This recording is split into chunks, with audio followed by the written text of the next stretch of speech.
Now, the greatest radio shows of all time. Suspense. The Shadow Node. Washington calling David Harding, counter-spy. Classic radio theater. The Great Gildersleeve. Fibber McGee and Molly. Dragnet. Gunsmoke. The Lone Ranger. Now, step back into a time machine with your host, Wyatt Cox. Good evening, friends of the Inner Sanctum. Drama on this Wednesday with episodes of Calling All Cars, Inner Sanctum Mysteries, Mr. President, The Adventures of Frank Merriwell, and we'll top it all off with a Lum and Abner episode on this Wednesday, 26th day of February, 57th day of the year, 308 days remaining till we get to 2026. President Lincoln signed the National Currency Act into law on this date in 1863. In New York City in 1870, the first pneumatic subway opened. An act of Congress established most of the Grand Canyon as a national park in 1919, and in 1929, the Grand Teton National Park created. Prime Minister Winston Churchill of England announced his nation had an atomic bomb in 1952. The final radio broadcast of Dragnet on this date in 1957. The launch of the first flight of the Saturn 1B rocket in NASA's Apollo program in 1966. And in 1971, Secretary General U Thant of the United Nations signed a proclamation of the vernal equinox as Earth Day. In 1972, President Nixon ended his historic talks with Zhou Enlai with his departure from Peking. As he departed, Nixon talked about the accomplishments on that trip. The primary goal of this trip was to reestablish communication with the People's Republic of China after a generation of hostility. We achieved that goal. President Nixon talking about his trip to China on this date in 1972. On that same date, Senator Edmund Muskie stood in the snow in front of the offices of the Manchester Union Leader, a conservative New Hampshire newspaper. He attacked their publisher, William Loeb, for an item about Muskie's wife, Jane. By attacking me, by attacking my wife, he has proved himself to be a gutless coward. At the time, Muskie was the Democratic presidential frontrunner. Many believe the tears he appeared to shed during this statement cost him the nomination. In 1987, the 300-page Tower Commission report on the Iran-Contra affair was released, portraying President Reagan as being misled and remote enough to allow staff members to organize trade and trade arms to Iran for hostages in Lebanon. Congressman Charles Schumer of New York told his colleagues the report made the truth stranger than fiction. This report's got spies, arms smuggling, beautiful secretaries, and international intrigue. All the makings of a great Hollywood movie script. Unfortunately, it's real life, and it's at the White House. Congressman Chuck Schumer on this date back in 1987. In 1991, on Baghdad Radio, Iraqi leader Saddam Hussein announced the withdrawal of Iraqi troops from Kuwait.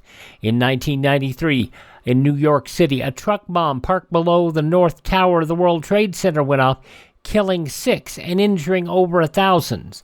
The building would be destroyed in a subsequent attack on September 11, 2001. A woman who was in the subway at the time of the explosion described the scene. I was basically scared for my life. Many people were crying. Some people fell. Some people fainted. We were trying to help this lady that was about to faint. We helped her up the stairs. But there were so many people, so many different reactions, but I was basically afraid for my life.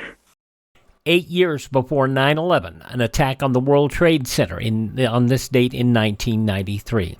At the Houston Astrodome on this date in 1995, Selena performed in her last concert before she was killed. The U.S. lifted a ban on travel to Libya on this date in 2004, ending travel restrictions to the nation that had lasted for 23 years. In a case that drew national attention, 17-year-old Trayvon Martin shot and killed in Sanford, Florida on this date in 2012 during an altercation with Neighborhood Watch volunteer George Zimmerman, who said he had acted in self-defense. Outrage grew at rallies in the weeks that followed. Justice for Trayvon! Justice for Trayvon! Justice for Trayvon! Justice for Trayvon! Justice for Trayvon! Zimmerman subsequently acquitted of second-degree murder charges. And in 2017, following an awkward mix-up, Moonlight won Best Picture at the 89th Annual Awards. After being handed the wrong envelope, presenter Faye Dunaway initially announced La La Land won the award. Well, later, La La Land producer Jordan Horowitz had to set the record straight. Guys, I'm sorry. No, there's a mistake. Moonlight, you guys won Best Picture. Oopses happen. Live television. People forget that when it's live, mistakes happen, and they do. Passing away on this date in history, comedian Bill Hicks, Bosley on Charlie's Angels, David Doyle, and the original host of The People's Court, Judge Joseph Wapner. Now, birthdays on this date, Jackie Gleason, who in this clip mentions why he got into showbiz. My father left home when I was 6 or 6.5, and my mother died when I was very young. So I needed love and approbation and all those other things. And what better way to get them than on the stage, where maybe 2,000-3,000 people all laugh at once or applaud at the same time. That gives you a great feeling. If you see me coming down the street, get on the other side. When you come down the street, there ain't no other side. I have a plan that can't miss. One of these days. Pow! Right in your kisser. Hum. Lord! Come on down. You're right, Alice. You're regular right. Hope they like those jokes on the moon, because that's where you're going. I have a big ball! Bang! Zoom! Baby, you're the greatest. Jackie Gleason, born on this date in history. Also born on this date, French writer Victor Hugo, clothing designer Levi Strauss, the pioneer Buffalo Bill, Fred Mertz and I Love Lucy, and Bub on My Three Sons, William Frawley, cartoonist Tex Avery, actor Dane Clark, actor Robert Alda, Mason Adams, Tony Randall, Betty Hutton, game show host Tom Kennedy, Fats Domino, and the wonderful Johnny Cash, all born on this date in history. Hi, this is Jeff Foxworthy. It is now time for the birthday announcements. The following people are now officially older than dirt. Among those who are still with us, Mitch Ryder of Mitch Ryder and the Detroit Wheels. He is 80 today. Singer Michael Bolton is 72, and singer Erykah Badu is 54. Those just a few of the people who celebrate the 26th day of February as their birthday, if this is your birthday. And we're going to go back to 1935 for an episode of Calling All Cars up next on this Wednesday, Classic Radio Theater with Wyatt Cox.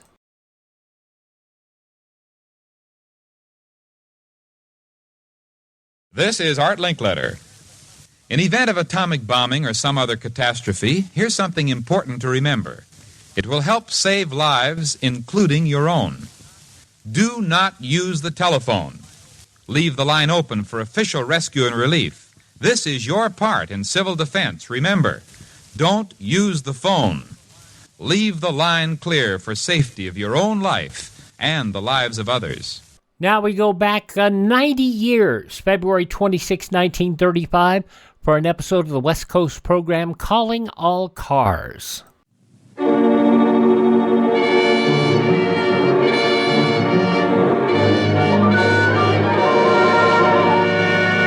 Calling All Cars, a presentation of the Rio Grande Oil Company.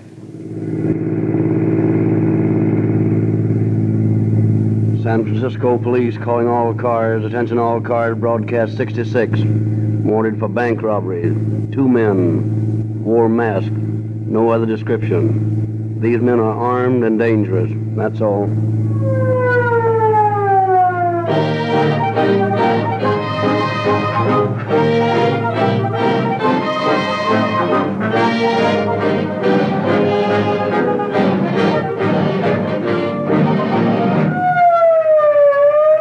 Oakland Police, attention all cars, new city orders. Use only Rio Grande cracked gasoline for all emergency equipment. Merced, California, effective immediately. All Merced police cars and fire engines have switched to Rio Grande cracked gasoline. Calling all Berkeley police cars. Rio Grande cracked gasoline has been specified by the city of Berkeley for all police, fire, and emergency equipment. Arizona calling. Attention all Maricopa County Sheriff's cars and emergency equipment. Maricopa County insists that Rio Grande cracked gasoline be used exclusively. Los Angeles Police calling all cars. Because our city has found that Rio Grande cracked gasoline is faster, more powerful, and more economical, we have awarded the Los Angeles City gasoline contract to Rio Grande for the third consecutive year. That is all. Tonight it is our pleasure to present Chief James E. Davis of the Los Angeles Police Department. Chief Davis. Good evening, friends. One of the most interesting and mystifying oddities of police work is the strange mental quirks which so dominate the personalities of certain unfortunates, that they would rather dedicate themselves to a life of crime than one of respectability, in a world offering them every opportunity for success. This type of criminal is a difficult one with whom to deal. He is more intellectual than the usual criminal type. He believes that only fools work, and he sets out to collect the living he feels the world owes him. But he never succeeds in gaining a safe, easy life. No criminal, no matter how momentarily successful he may be, achieves safety or contentment. This drama indicates more forcibly than words how true this is.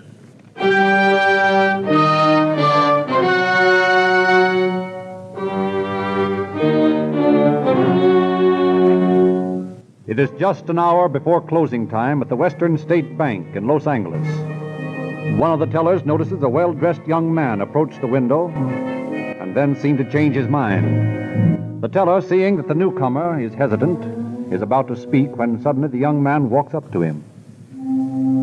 Keep your mouth shut and shove those banknotes under the grill. And you'd better hurry or let go of this bottle. Say, what is this? It'll make you any more careful. I might tell you there's enough nitroglycerin in this little bottle to blow everybody in this bank to pieces. So just keep smiling and look as though nothing were wrong, and hurry up. Yes, sir. Here you are, sir. Thanks. You're a smart young fella.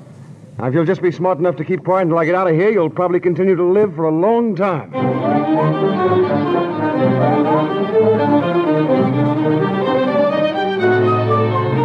The polite young man walks calmly out of the bank, steps into a car at the curb, and drives off. But the teller in the bank has not waited for him to get far before he notifies the police and gives a perfect description. 15 minutes later, the bandit is stepping out of his car in front of his house when a police car draws up alongside and two policemen leap out with guns in their hands. Wait a minute, young fellow. What's your hurry? Why, I'm in no hurry. What do you fellas want? Well, I think you know well enough what we want. Where's the money? Hey, what the devil are you talking about? I don't know anything about any money. Well, we'll just take a look through your pockets, and then maybe you'll have a different story to tell. Now, wait a minute here. I don't know what you're trying to prove, but I can assure you that I'm not going to stand here and let you search through my clothes. I haven't done anything. Now, isn't that just too bad? Bill, be very careful that you don't soil this gentleman's suit when you look in his pockets. We wouldn't want to do that, would we? No, I should say we wouldn't. No, mister, if you'll just stand quiet for a minute till I see what you got here. Oh, well, nice crisp banknotes and a Western States Bank mackerel band around them, huh? Well, what do you say to that now, young fella? Well, is there anything wrong in having some money in your pocket? I just drew that from my account at the bank. Just drew it from your account at the bank, huh? Well, I'm afraid you'll have little use for it for a while to come. All right, Bill, let's give this banking gentleman an escort to the police station. I'm sure the chief would just love to meet him. Now, listen, you're making a big mistake about this. When you get me to the station and I tell them who I am, it'll go pretty hard with you. My father's a good friend of the chief. Is that so? Well, maybe you and the chief can have a nice little chat, and then we'll all go over and have dinner together. That'd be nice, wouldn't it, Bill? Well, I'd be delighted. Now, one of these days, you smart cops are going to laugh out of the other side of your face. A few minutes later at police headquarters, the suspect, still loudly proclaiming the fact that it's going to be tough on the officers when he sees the chief, is ushered into the chief's office. Well, Brown, what's the trouble? We got a young fellow with us who seems to feel that we've done a terrible thing to arrest him. Maybe he'd like to tell you what it's all about. What's he charged with? Bank robbery. He walked in about an hour ago and lifted $1,000 from the teller in the Western States Bank. We got a call on it, and from the description of the car he drove off in, we were able to pick him up 15 minutes after he'd pulled the job. He still had the money on him. What have you got to say to this? Oh, these cops are crazy, Chief. I told them where I got the money, but they didn't believe me. Where did you get it? Well, I drew it out of a savings account. I was going to buy an automobile and take a trip. I see. Well, that ought to be easy enough to prove. I'll just check with the bank, and if they say you have an account, everything will be all right. What name is the account under? Why, Summers. George Summers. Brown, will you put a call into the bank and check that name? You'd better have the teller who saw the man take a run over here. Yes, sir, I'll do it. Sit down, Mr. Summers. Thanks. What business are you in? Well, I'm connected with a brokerage office. Oh, a broker. How's business this year? I'd heard things weren't so good on the market. Oh, I don't know. I don't suppose things are any better than they were last year. Well, you must have done pretty well to be able to afford a new automobile. New automobile? Oh, yes, a new automobile. You hadn't forgotten about it, had you? No, of course not. Why don't you give up, Summers?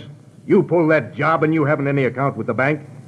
Now, why don't you save yourself a lot of trouble and stop lying? I'm not lying. Why would I want to lie? You're pretty cool, aren't you? Well, that's all right with me. As soon as Brown has checked with the bank, it won't be necessary for you to tell me anything. Only I thought that you might want to tell me about it before the others got back. You don't look like a criminal, Summers. You look like a college man. Why the devil did you want to go around holding up banks? I didn't want to go around holding up banks. And if you think you can make me say something incriminating, you're crazy. Okay, have it your own way. Well, they got the dope for you, Chief. Fine, come in. There's no account listed under the name of George Summers. They never heard of him. I see. Did you speak to the teller? Yes, and he's on his way over here now. Thanks, Brown, that's all. Yes, sir.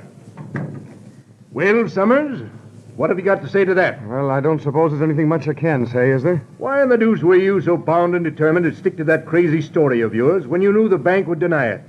Just want to be more trouble to the police? Oh, I don't know. This is the first time I've ever done anything crooked. I guess I sort of hoped to talk my way out of it.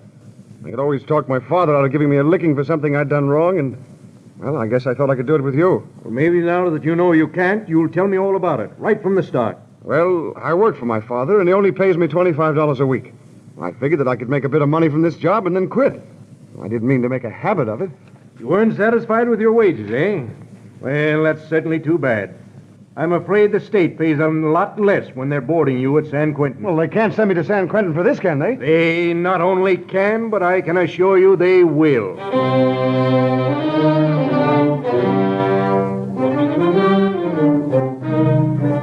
In the trial, it develops that the name Summers is an alias, the real name being James Stanley. As this is his first offense, he is sentenced to San Quentin with a recommendation for parole at the end of 1 year. Stanley is a model prisoner. At the end of the year, he is released and returns to his home in Los Angeles. His father offers him his old job. And for 2 months, father and son carry on business with perfect harmony. But suddenly, the serenity of the elder Stanley is once again given a jolt when at the end of the week he discovers money missing from the company's safe. Refusing to believe that his son has taken it, he fires one of his employees and changes the combination on the safe. But at last, after changing the combination 5 times, after firing 5 employees, Mr. Stanley faces the realization that his son is the only possible guilty person. Sick with bitter disappointment over the weakness of his son, he waits until the rest of the staff have gone home and then calls him into the office. Yes, Dad? What's on your mind? James, I have something to say to you. Something that I've hoped and prayed and almost believed would never become necessary. Why, what do you... Wait. There's no use in your trying to deny anything. Nothing you can possibly say can do you any good. I want you to listen until I'm finished, and then you may do as you like. I'm an old man, James. I've had many bitter pills to swallow in my lifetime. Pills that I thought at the time were the worst I would ever have to take. And yet there's been one thing that I've fought for, one thing that's kept me going on, fighting to build a business to be proud of. That one thing, James, was you. Yes, but No, Dad... don't say anything until I'm through. I won't be long. My boy, you've been my one hope. I forgave you when you slipped the first time. I thought I knew you. And I've tried to delude myself by looking everywhere, anywhere but towards you during the last few months. I've discharged men who were faithful to me for years. And after all this, I find that there's only one answer. You've been stealing from my safe. Now, wait a minute, Dad, I haven't. You have. I've known inside me all the time that you were doing it, but my pride insisted that I was wrong. That no matter what was the case, you could never do such a low, sneaking thing to your own father. And now, I have only one more thing to say to you. You've taken all the faith that I have or will ever possess in human nature and destroyed it. And I want you to leave tonight. And I don't ever want to see or hear of you again. You've chosen your own way of living, well, follow it. But if I ever see you on the street, I shall not recognize you.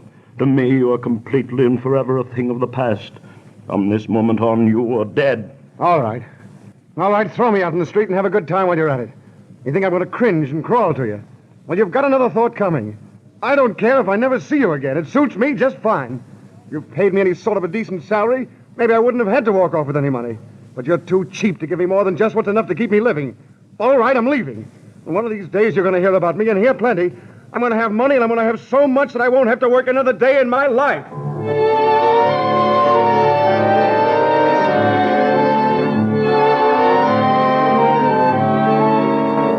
6 years roll by. 6 years in which Stanley becomes known to the police of the West as the Phantom Bandit. He is wanted by the San Francisco police for having perpetrated more than a score of daring holdups. 13 robbery victims identify a picture of James Stanley, alias George Summers, as the man that robbed them. The police of every western city are notified by police circulars to be on the lookout for him. But always he manages to stay out of jail.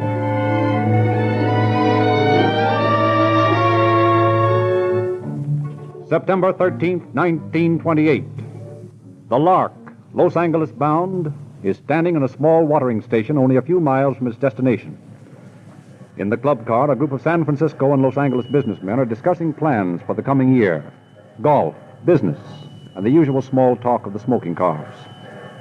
Suddenly, the door at the end of the coach opens, letting in a blast of cold September air. 2 men and a woman step in. And the travelers find themselves looking into the business ends of 2 guns held by the men. If you'll be so kind, gentlemen, as to just line up over there against the bar and put your hands above your heads, I assure you there'll be no violence. Now, I'd strongly advise you not to make any unusual noises that might attract the attention of the conductor. It would be too bad if my friend and I had to shoot somebody. Look here, man, you can't get away with this. Shut up! Lydia. Yeah? Frisk those guys and let's get out of here. Okay. Yeah, you see, you've annoyed my friend. You know, if I were you, gentlemen, I think I'd do just as I was told. We'll only take a minute. All right, I've got everything. Okay, let's go. Thank you, gentlemen, thank you. And I wish you all a very pleasant journey.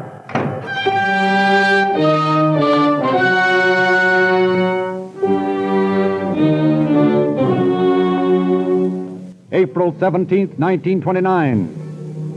Stanley and McNabb, California's 2-man crime wave, clean out the Oakland Bank on College Avenue.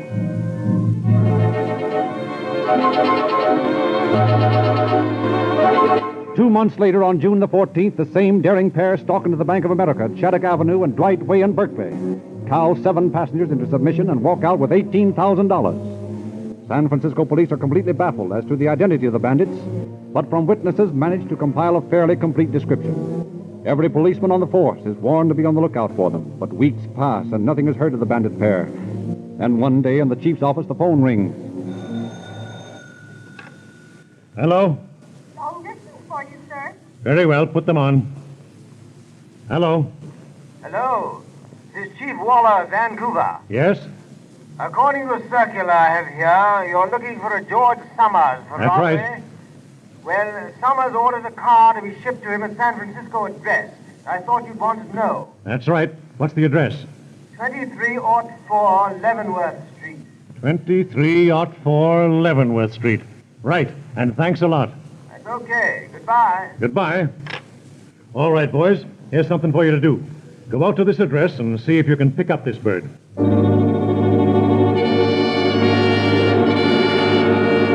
Detective Sergeants William McMahon, George Wall, Otto Meyer, and Robert Rower lose no time in getting to the address. They find it to be an apartment house, so McMahon decides to question the manager. Jordan, what can I do for you? We're looking for a person by the name of Summers. I understand he lives here. And who are you? We're officers of the law, and we want to see this man. Well, there's no one here by the name of Summers. Are you sure of that? Positive. That's mighty strange. I was told by a friend of his that I could find him here. Well, you can't. Very well. I guess we'll have to search the place if you won't tell us where we can find Summers. Search the place, is it? But I tell you, I never heard of anyone of that name. Well, I'm sorry, but I was told to find him, and that's exactly what I'm going to do. That is, unless you want to tell me what apartment he lives in. If I tell you, will you promise not to tell on me? Yes, I promise. Now, what's the number of the apartment? 204. All right, boys, let's go up and take a look. Wall, you'd better stay down here with the switchboard, and if anybody asks for the key to 204, give us a buzz in the room. Okay. The rest of you fellas come with me. Well, I hope we find something more than a deserted room. The chief on the rampage about those other robberies, I wouldn't dare face him without this bird. Neither would I. 201. 204 must be down the hall a couple of doors. Yeah, here it is. Let's make sure we're alone before we walk in. Sounds like nobody's home. Right. Here, let me try my skeleton key on the door. Well, at least the fellow who lives here hasn't skipped. Look at those clothes in that closet. More suits than I've had in the last 10 years. Take a look in the bathroom while I look through this chest of drawers. Okay. Hey, Roy, come here. What's up, Mike? Will you take a look at what I found in this big drawer? Well, for the love... Automatic shotguns and enough ammunition to keep the army going for a week. Hey, this bird must be expecting some trouble. Maybe he's expecting to give some trouble. I think we better stick around here until this gent shows up. And when he does, I'm going to watch my step with him. Yeah, you and me both. Well, shall we look around some more? Might as well. I'll see what's in the closet, and you... Oh, wait a minute. I'll answer it. Might be for the guy who lives here, and we don't want to tip him off. Yes? Oh, yes, Wall. Huh? Okay. Stay down there and watch for anyone else. What's up? Mrs. Summers coming up. What are you going to do? Let her get inside. We'll hide in the bathroom and see what she does. Then we'll walk in and grab her. Okay, let's get in there.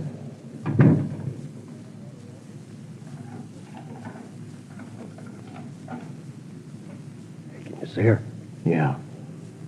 She's got a package. And she's opening that drawer. She's put the package in it. Now, let's get her.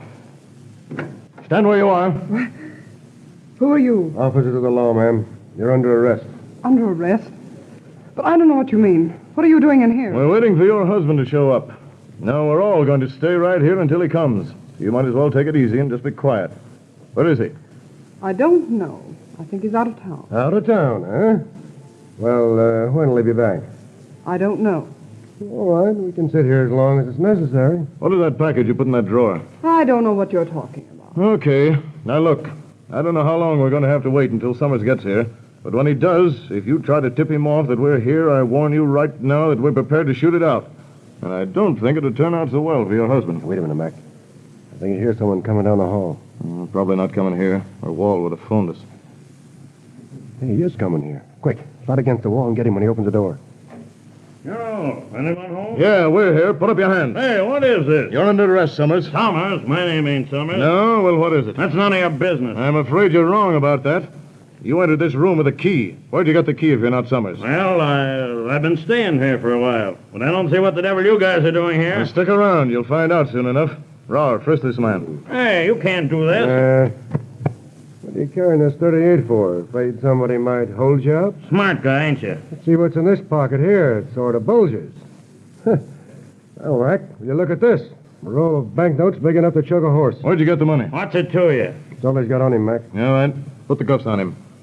Mrs. Summers, who is this man? I don't know his name, but he's not my husband. You don't know his name, and yet he says he's been staying here. Come on, Mrs. Summers. Don't you think that's a bit ridiculous? I don't know his name. Oh, all right. I'll get it. Watch those two, Raw. Hello? Yeah? Yeah? Okay, Wall. You'd better come up, too. I might need you. More company? Yeah, Summers himself. Keep your eye on these two. I'll take care of Summers. Right. On your toes now. He's coming. All right, Summers. Put up your hands over your head. What? Say, what is this, a stick-up? No, this isn't a stick-up, Summers. You're under arrest. We've got your wife and your friend in the room here, so you might as well take it easy. Oh, so you're a cop, eh? Well, all right, but take that gun out of my stomach. I'm not armed. I'll believe that after I've looked for myself. What do you got in that package? Laundry. Looks pretty heavy for laundry. Put it down on the floor. Okay. Now come in here and stick out your hands. Let's see what's in this bundle. Laundry, eh? A nice brand new submachine gun.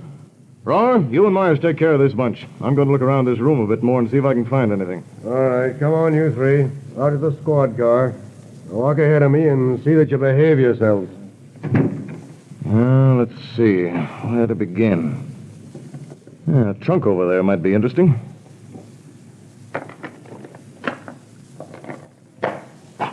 Holy smoke. It begins to look as though we'd stumbled on something a lot bigger than we thought. Wait till the chief sees this.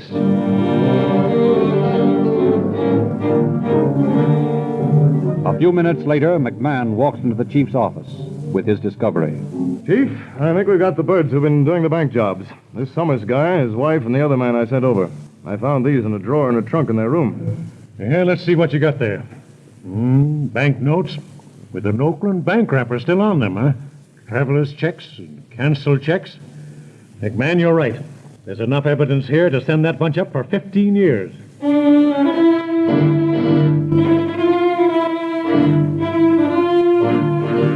Summers, his wife, and their companion are grilled for hours, but none of them confesses to the charges. Summers gives one excuse after another. He says that a man gave him a suitcase and asked him to take care of it for a while. That when he found the currency and checks in it, he was afraid to do anything about it and hid everything in his trunk. The police relentlessly continue the questioning hour after hour. Finally, he breaks. All right. I'll tell you all I know about it. But I want to know what you're going to do with my wife. And it all depends on what you tell me. Will you give her $100 if I tell you something? Give your wife $100? What on earth do you want me to do that for? Never mind. Will you do it? All right. I'll do it. Now let's hear what you've got to tell me. Well, if you'll send a couple of your men over to berth 48 at the yacht harbor, you'll find a boat over there named the Sovereign. What's that got to do with you? Well, I own it. McNabb, my wife, and I were all set to get out of here and beat it to the South Seas. We would have been gone in a week if your lousy cops hadn't have walked in. But that's the way it goes. Yeah, that's the way it goes, Stanley. I thought there was something familiar about you. You're James Stanley, and your friend is Ethan McNabb. That right? That's right. Hey, where'd you collect McNabb? Well, I met him after he got out of San Quentin. He seemed like a pretty smart guy, so we joined up. All right, Stanley. We'll go over and take a look at that boat of yours. I'm afraid it won't do you much good for a long time to come. Oh, I wouldn't be too sure about that. The fellow doesn't have to stay in Quentin if he knows his way around. I'll be out of there in a year.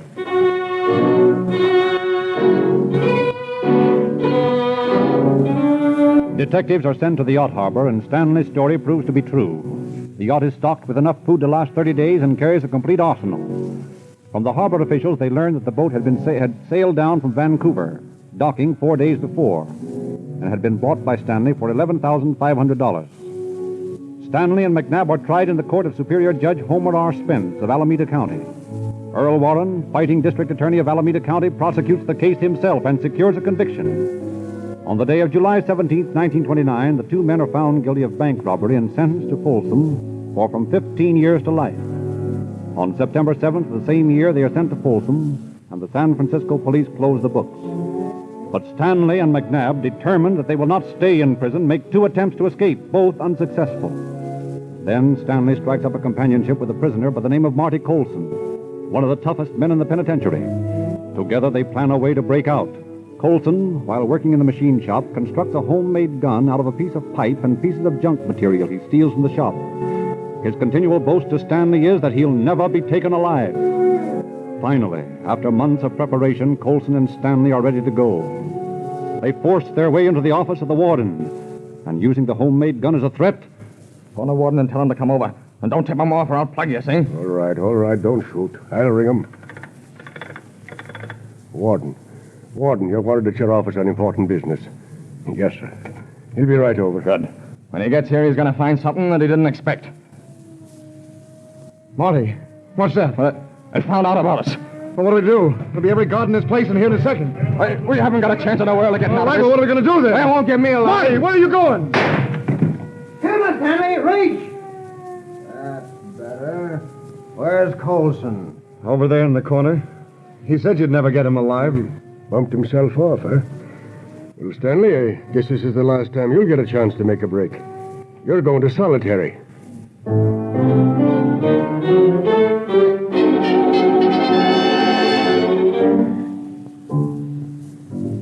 James Stanley has been in solitary confinement ever since.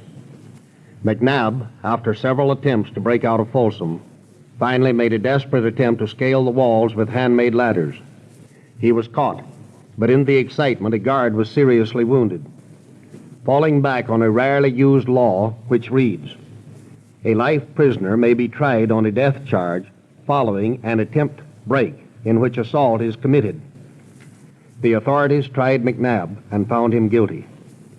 He was sentenced to hang by Judge Butler of San Rafael and transferred to the condemned row at San Quentin. There he managed to involve James McNamara, dynamiter of the Los Angeles Times, in an attempt to smuggle a piece of steel to one of his pals in the yard. Thus ends one of the most interesting cases in the history of bank robbing. Interesting because during the entire career of both McNabb and Stanley, they never had to fire a shot. They were both cool, smart criminals. But they, like all other lawbreakers, made the mistake of being too sure of themselves. Thank you, Chief Davis.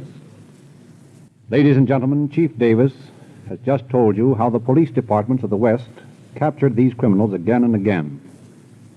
We have a mighty efficient police system. Police even specify the gasoline in their police cars so they can make greater speed. More than any other brand, police specify Rio Grande cracked gasoline. Wherever it is sold, it powers more police cars, fire engines, ambulances, and other emergency equipment because tests made by progressive cities like Los Angeles, Oakland, Berkeley, Merced, and Maricopa County, Arizona, have proved that the special cracking process makes Rio Grande cracked gasoline easier to start, speedier, more powerful, and more economical. And this is the same gasoline that you get from your neighborhood independent Rio Grande dealer. You get greater value for your money when you buy Rio Grande cracked with tetraethyl at no extra cost. And here's a bargain. At all Rio Grande service stations, an oversized quart of oil for a quarter. Sinclair Opaline oil in cans, the oil that made Sinclair world famous. Now only 25 cents a quart, with 2 ounces extra for good measure. The greatest motor oil value on the market.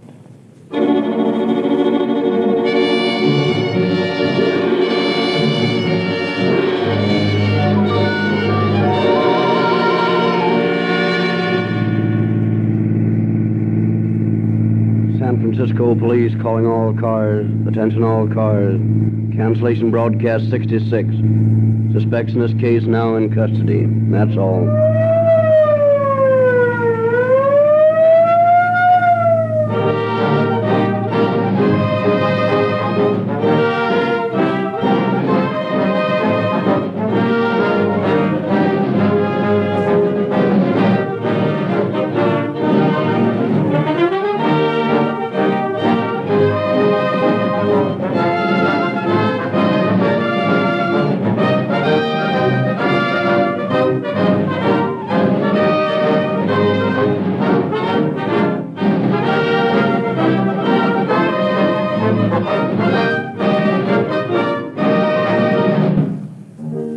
This is Frederick Lindsley, speaking for the Rio Grande Oil Company. 90 years ago today, February 26, 1935, Calling All Cars on Classic Radio Theater with Wyatt Cox. Up next, Inner Sanctum Mysteries.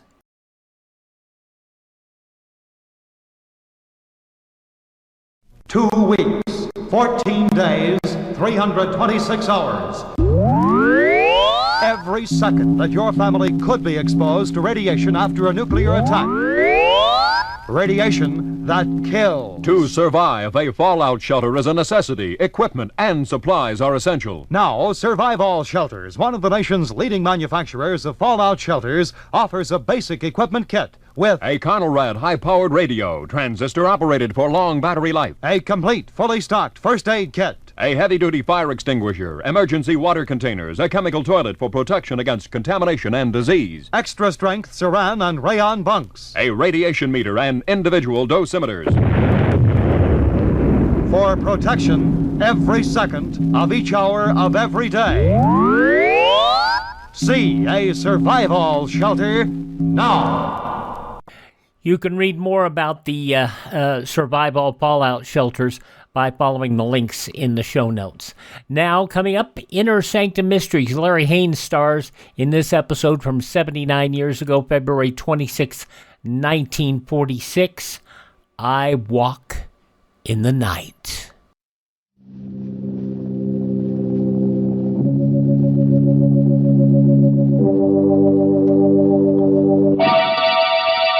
Lipton Tea and Lipton Soup present Inner Sanctum Mysteries.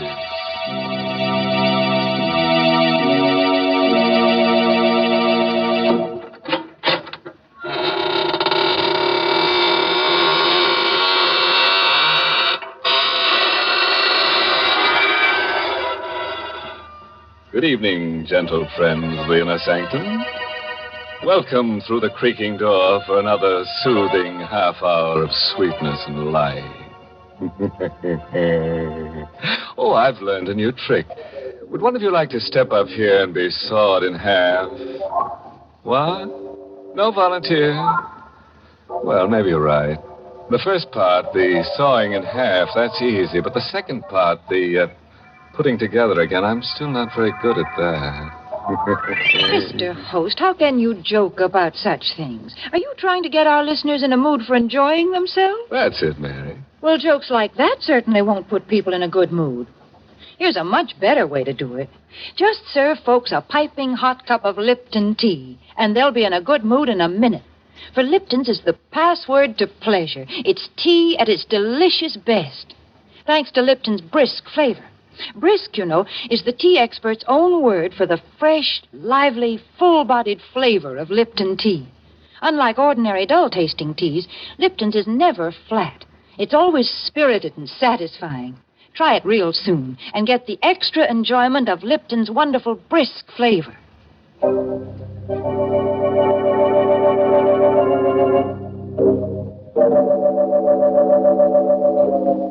What does a man think of when there's murder in the air?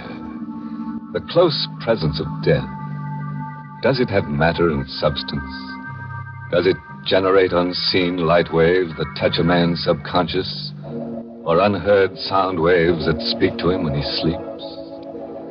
Well, let's listen to I Walk in the Night, written by Emil Tepperman, with Larry Haines in the role of Peter Lang to tell you this story himself.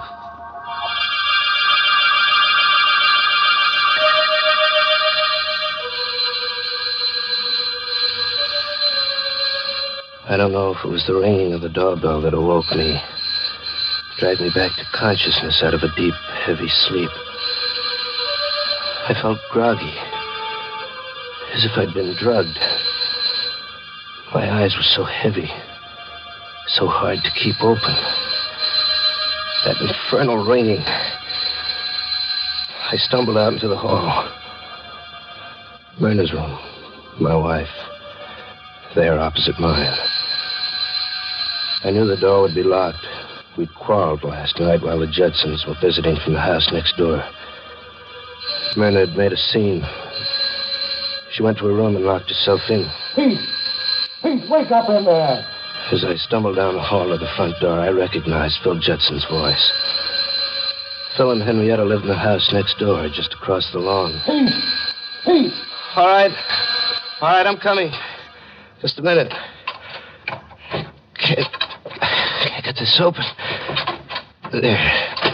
Oh, thank heaven you woke up, Pete. I thought you'd never hear me. What's wrong, Phil? What's that poker for? Henrietta saw a prowler come out of this house. A prowler? What's the matter with you, Pete? You look groggy. Wake up.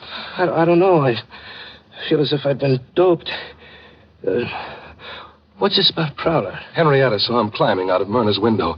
She yelled to me, and I grabbed the poker and came running out. The poker? What's the matter with you? Didn't you hear me? A man was in Myrna's room just now. Great Scott. Myrna's alone in there. Come on. Myrna. Myrna, you all right? Open the door. She doesn't answer. Phil, are you sure the prowler came out of this room? Yes, they ran around the house and got away. Look, Pete, have you got a key to this door? No, it's bolted on the inside. We've got to break it down. Come on, put your shoulder to it. Once more now. Oh, where's the light switch? Oh, here, I've got it. Better not come in, Pete. Oh, let me in. I've got to see. Bernard.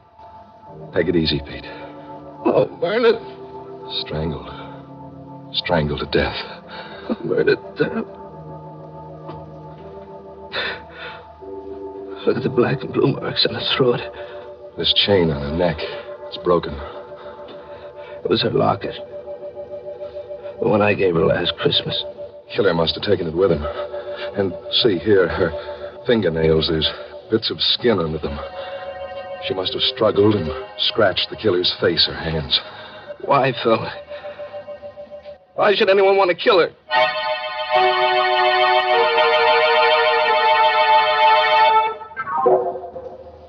Then began the long torture of the investigation. Detectives swarming over the house. Men in derby hats examining the body of my wife. Measuring the room, searching for fingerprints. And finally, more men who came and carried her away forever. Through it all, Phil and Henrietta sat with me, trying to give what comfort they could. Oh, Peter, dear, please talk to us. I can't stand seeing you sit there with your head in your hands. It won't bring Myrna back to life. Henrietta's right, Pete. You've got to get a hold of yourself. I know,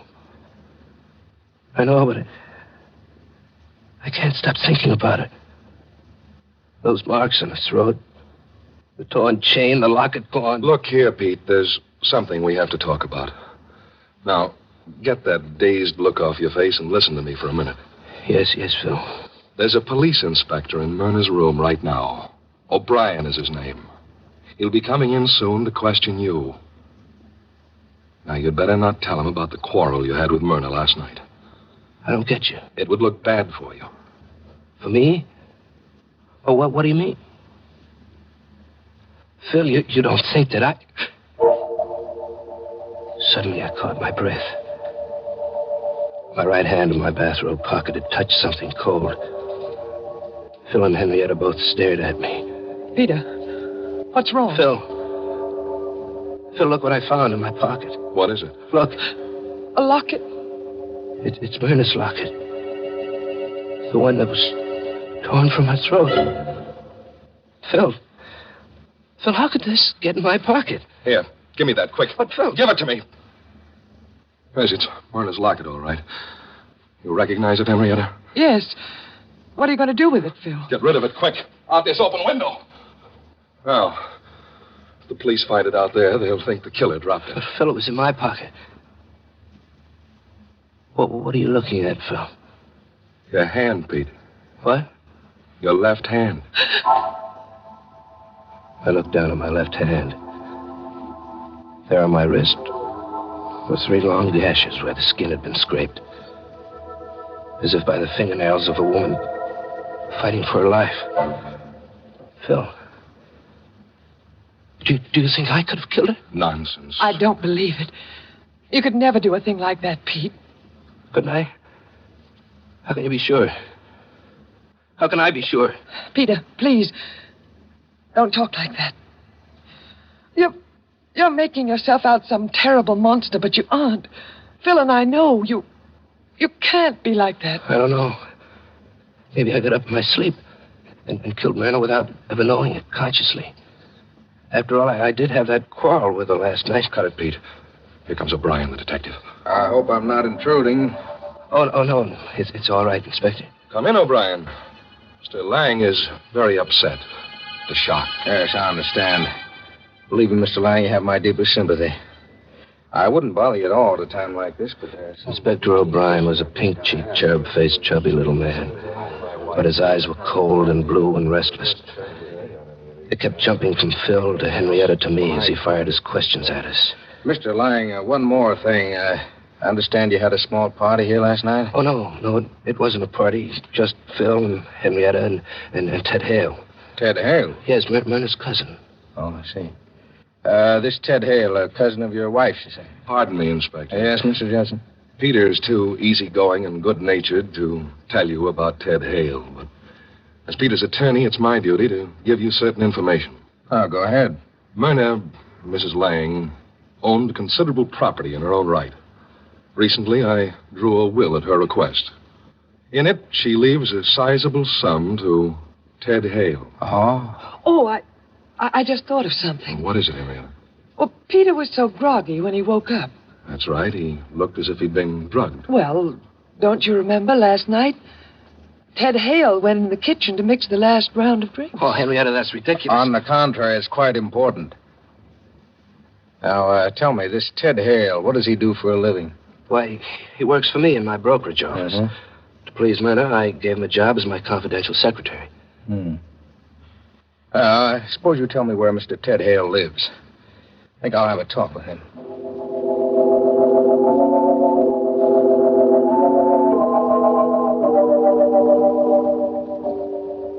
Now, all you have to do, Pete, is sit tight. Let O'Brien follow up his lead. But, Phil, I can't let him arrest Ted Hale. He didn't kill Myrna. I did. I must have. The locket. These scratches.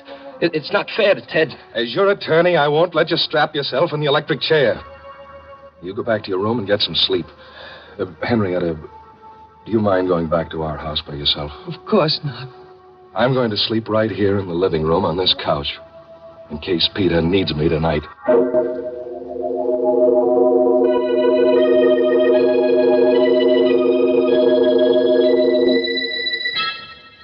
On my bed in the dark, I kept seeing 1,000 pictures.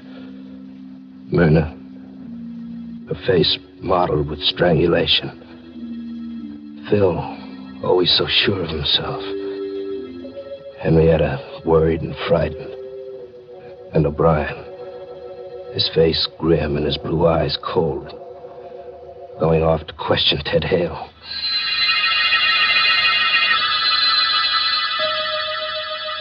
I must have been close to dozing off when I heard the doorbell faintly, as if in a dream. I tossed about in bed for a moment or two. And then I heard the voices in the living room. Phil's, cold and harsh. And someone else's, loud and angry and frightened. I got out of bed and opened the door. I went down the hall to the living room. I had to know who was in there arguing with Phil. It was Ted Hale. Ted, what are you doing here? Phil phoned me. He told me about Myrna. I called him up. Told him O'Brien would be coming for him. I suggested he come over here and talk it over with me. Pete, don't let them arrest me. You gotta help me. Me? Help you? You know I didn't kill Myrna. Well, I'm not sure. Pete. What? I was here last night, you know. When you had that fight with Myrna. What do you mean? If I'm arrested, says I had a motive, but what about you, Pete? You were always quarreling with Myrna. Now, look here, Ted, if you're threatening me... I only want you to help me, Pete. Don't let them arrest me. Hide me. Hide me out till this blows over or till they get the real killer. I think Ted is right, Pete. We should help him. But where? I'll handle it. You have a dark room fixed up in the cellar, haven't you? Yes. We'll stick a cot in there and let Ted hole up for a day or two. Nobody will think of looking for him in this house.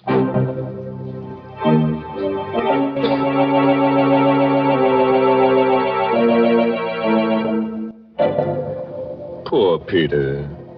Seems to be in a daze half the time.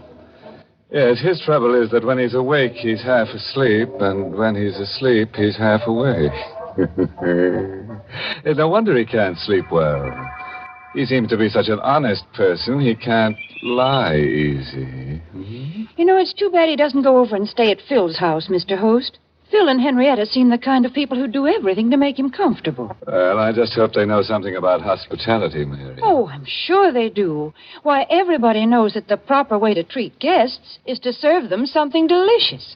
For example, when guests drop in at my house, the first thing I do is put on the tea kettle. And almost before they have their wraps off, I have my best tea service out, and I'm serving them some of my fragrant, fresh-made cake and a cup of heartwarming Lipton tea. For no matter what time of day or night guests arrive, there's nothing like wonderful Lipton tea to make them relax and feel at home. Yes, Lipton's brisk flavor is so lively and full-bodied and satisfying, it just naturally hits the spot with everybody. In fact, I always say, whenever you want to serve your friends or your family a grand, refreshing drink, make it tea. and make it tea at its delicious best. Lipton tea.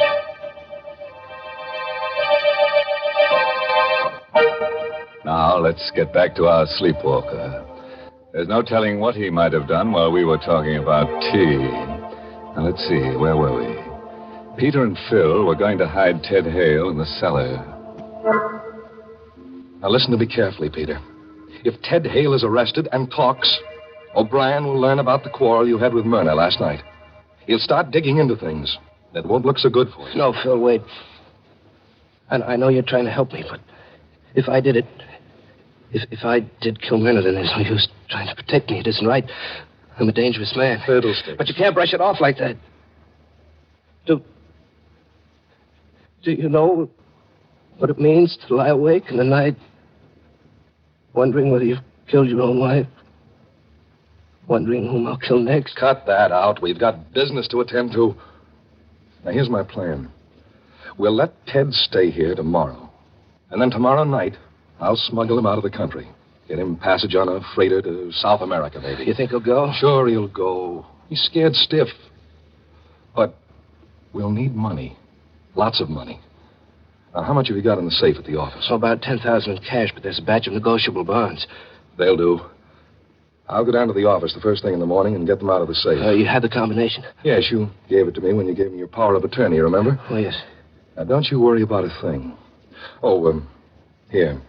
Take this powder. It's just one of the bromides that Henrietta uses. It'll help you get to sleep. By tomorrow morning, everything will be fixed up. Fine.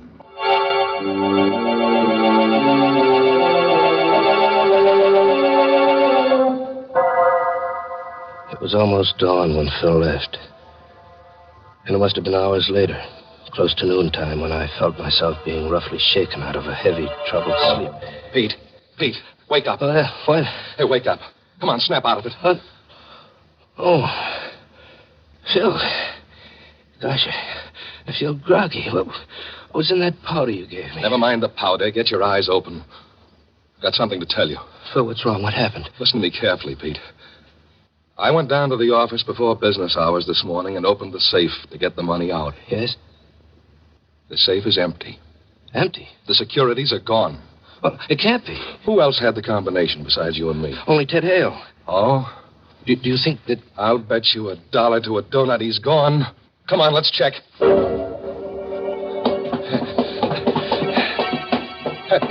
Look, Pete. There's a light in the dark room. He must have got up early and beat me to it, to the safe. Ted, you in there? Always the optimist, huh? Come on, open it up. Ted. Good heavens.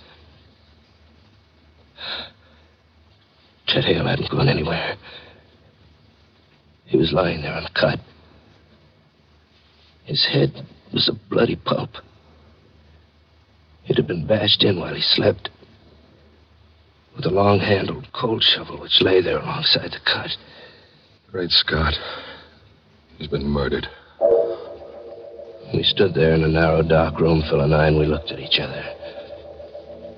There was a strange gleam in Phil's eyes. I tried to read the meaning of that gleam, but he averted his eyes too quickly. He dropped his gaze to my hands. I saw what he was looking at. My hands were black and grimy with coal dust. And on the grimy, coal-blackened handle of the shovel, there was a fresh set of fingerprints. Phil, did I kill him? Did I kill him in my sleep? The same as Myrna? Phil, I can't stand it being a murderer. I'm going to give myself up. You'll do nothing of the kind. If you did it, Pete, you're not responsible. But you do think I did it? And Myrna, too? I don't know. I don't know what to say. Just think, Phil. Maybe tonight I might kill you. Or Henrietta. There's no telling what I might do. Rubbish. No, Phil. It's hard to believe, but there's the proof. I'm a murderer. I'm dangerous. There's only one thing to do. I won't let you do it. What else is left? Come on. I'm going to help you hide Ted's body.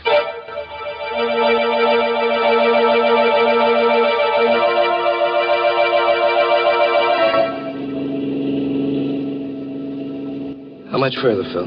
Oh, there it is. There's the bridge up ahead.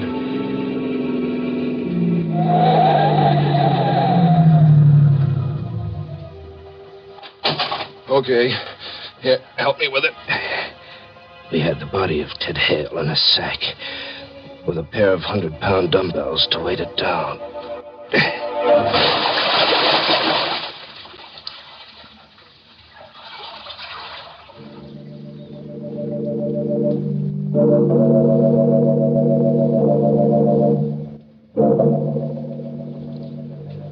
Myrna's funeral took place the next morning, and I had to endure the condolences of friends and business associates. But Phil and Henrietta stood by me all through it. It'll be over soon, Peter. Then you can rest. Keep your chin up. I'll get rid of the stragglers. Look. Look who just came in. Where? Oh, Inspector O'Brien. What does he want, Phil? Take it easy, take it easy. Let me do the talking. I came to pay my respects, Mr. Lang. Oh, well, thank you, Inspector. No trace of Ted Hale, is there, Inspector? I'm afraid not, Mr. Judson. We're combing the city for him, but I'm afraid he's got clean away.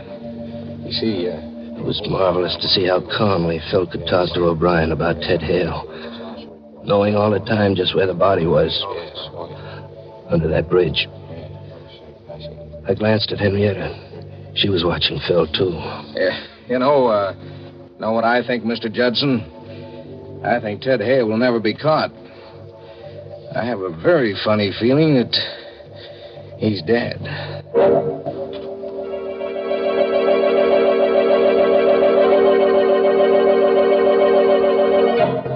Later that afternoon, I took a taxi cab and I went down to police headquarters and asked to see Inspector O'Brien. Glad to see you, Mr. Lang. You're looking a little better this afternoon. I feel better, Inspector. I feel better because I've come to an important decision. Oh, yeah? Inspector, I've decided to tell you something that'll startle you. That's pretty hard to startle an old hand in my business. Go ahead, I'm listening. All right. Inspector, Ted Hale didn't kill Myrna.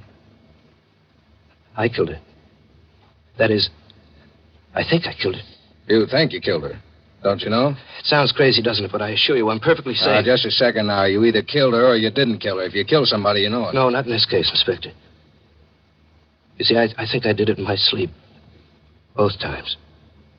Myrna and Ted Hale, too. Hold on now. I'll get someone to take notes. I suppose you start from the beginning. I told him the whole story. How Phil had awakened me when we found Myrna strangled. The groggy, drugged feeling I'd had. How Ted Hale had tried to blackmail me. And how Phil had awakened me once more and we'd gone down to the cellar and found Ted with his head bashed in. I talked for a solid hour. I'm glad you came to see me, Mr. Lang. Glad you told me all this. You must have had a hard time reaching the decision to come here. Yes. Yes, it was hard, Inspector. Mm-hmm. Phil wanted me to go away. It would have been so easy to go away and let him take care of things.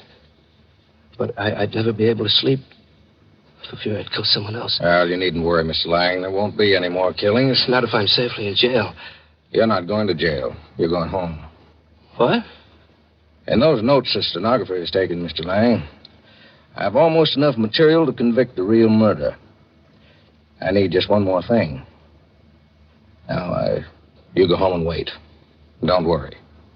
You mean I didn't kill Myrna and Ted? Now, you just go along home and take it easy.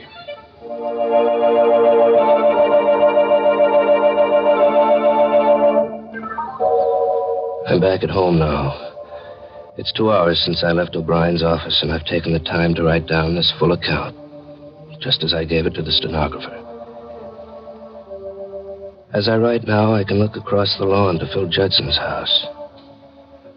5 minutes ago, I saw Inspector O'Brien and 2 detectives go in there. The front door is opening now. I can see them coming out. O'Brien first, then the 2 detectives, with Phil between them. They've got handcuffs on Phil. And here comes Henrietta. She's running across the lawn. Coming here. Peter! Peter! Coming, Henrietta. Peter, they've taken Phil away. Yes, I saw it off from the window. Oh, darling. Everything went right. Exactly as we planned it. Baby. Hold me tight, Peter. Tight. We can be together now. Forever and ever. I'd have killed a dozen Myrnas for you, baby. I know. And you were clever, Peter. So clever. And the hardest part was getting Phil to cooperate. But I knew he'd do anything for a friend. What a fool he is. He stepped right in and took over. You should have seen O'Brien when I told him the story. I could tell exactly what he was thinking. Here's a poor innocent sap whose best friend is framing him, giving him drugs and then making him think he commits murder so sweet. Oh, Peter. As soon as he's convicted, I'll be free. And we can go away together. All right. Huh? But you'll have to cancel that trip. Both of you. O'Brien.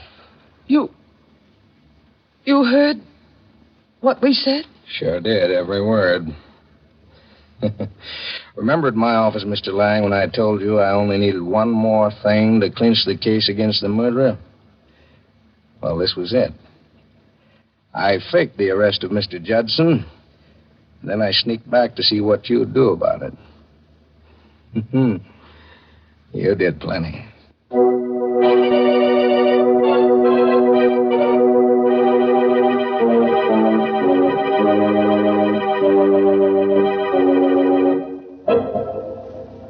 Well, Pete certainly ruined a perfect crime by talking too much, which all goes to show that it's not wise to kill and tell. Mercy. People do go out of their way to get themselves into trouble, don't they, Mr. Host? I'm really surprised at Henrietta, though. For being a partner in crime, Mary. No, for not being a partner to her husband. Most women, take great pride in looking out for their husband's happiness. Mm-hmm. You mean like mending the bullet holes in their shirts? Oh, Mr. Host, there are lots of better ways than that to keep a husband happy. For example, when your husband comes home from work, give him the refreshment of a brimming cup of piping hot Lipton tea. Lipton tea makes a wonderfully pleasing drink at mealtime or any time, because Lipton's is such a grand tea, so deliciously different, more flavorful and full-bodied. If you've been forgetting to get it, why not jot down Lipton's on tomorrow's grocery list now? Remember, Lipton tea always meets with favor, because Lipton tea gives you brisk flavor.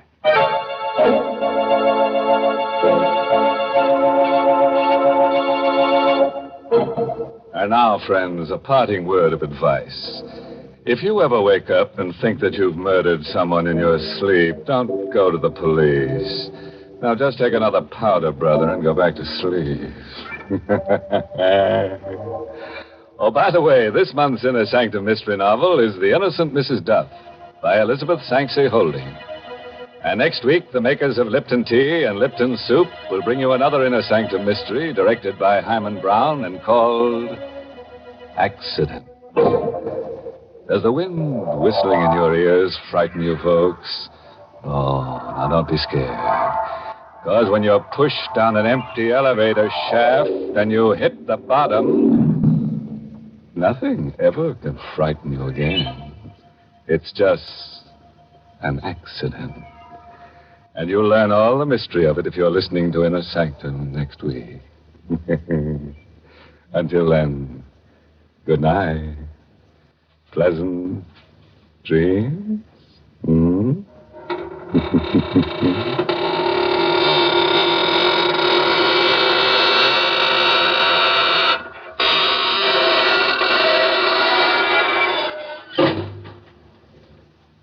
For a wonderful soup, be sure to try Lipton's Noodle Soup.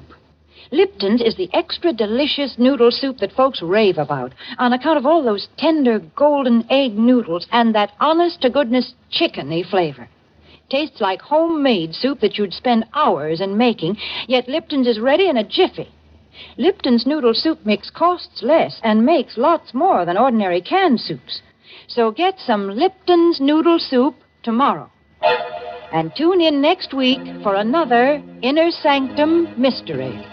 This is CBS, the Columbia Broadcasting System.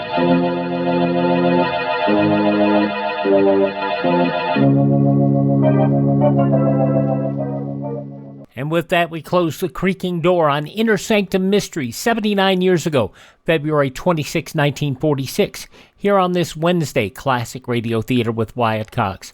On Thursday, Frank Lovejoy's In Night Beat, also The Lineup, starring Bill Johnstone, X-1, Real Gone, with Jasbo Collins, the disc jockey, and a very weird episode. And an episode of Dark Fantasy and the Spawn of the Subhuman.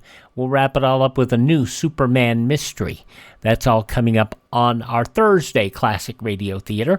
On Friday, we will have Fred Allen, Jack Benny, Mr. Ace and Jane, and Claudia. And then Saturday, an episode of the Screen Directors Playhouse, A Foreign Affair. Suspense, an episode, The Screaming Woman. And this is one of my favorites. Also, Quiet Please, and Sketch for a Screenplay.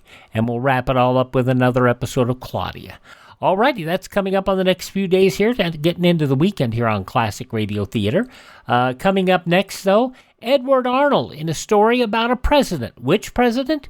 You never know till the end of the story, unless you're smart and know your history, that is.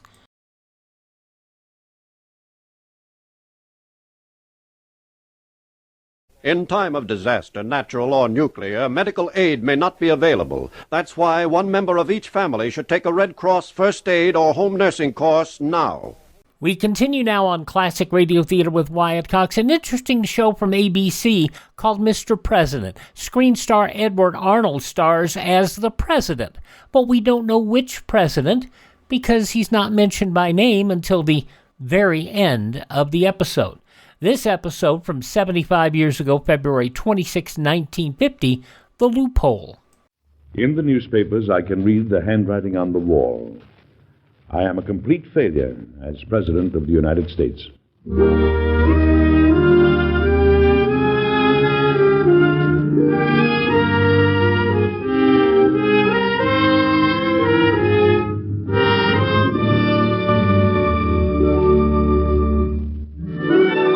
President, starring Edward Arnold and written by Gene Holloway.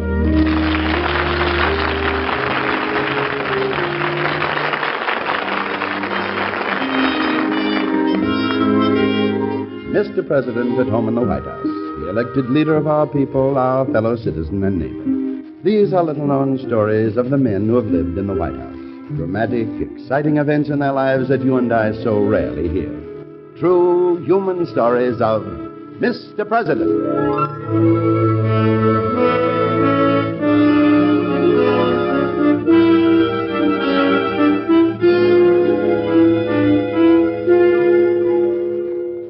We'll bring you Mr. President in just a moment. But first, a little about the man who plays this role so realistically. You know, it's no accident that Edward Arnold was chosen for this part. An actor was needed with the aggressiveness of Teddy Roosevelt, the warmth and humility of Abe Lincoln, and the tenacity of Andrew Jackson. Who but Edward Arnold could portray all these characters convincingly? Mr. Arnold was also so enthusiastic about the program that despite his many Hollywood commitments, he determined to be Mr. President. Arnold's personal life parallels that of several of our chief executives. His beginnings were very humble. He achieved his present fame through sheer tenacity and hard work. He typifies that pioneer spirit associated with American presidents. And now, let's listen to Edward Arnold in Mr. President and see if you can name the president upon whom this episode is based.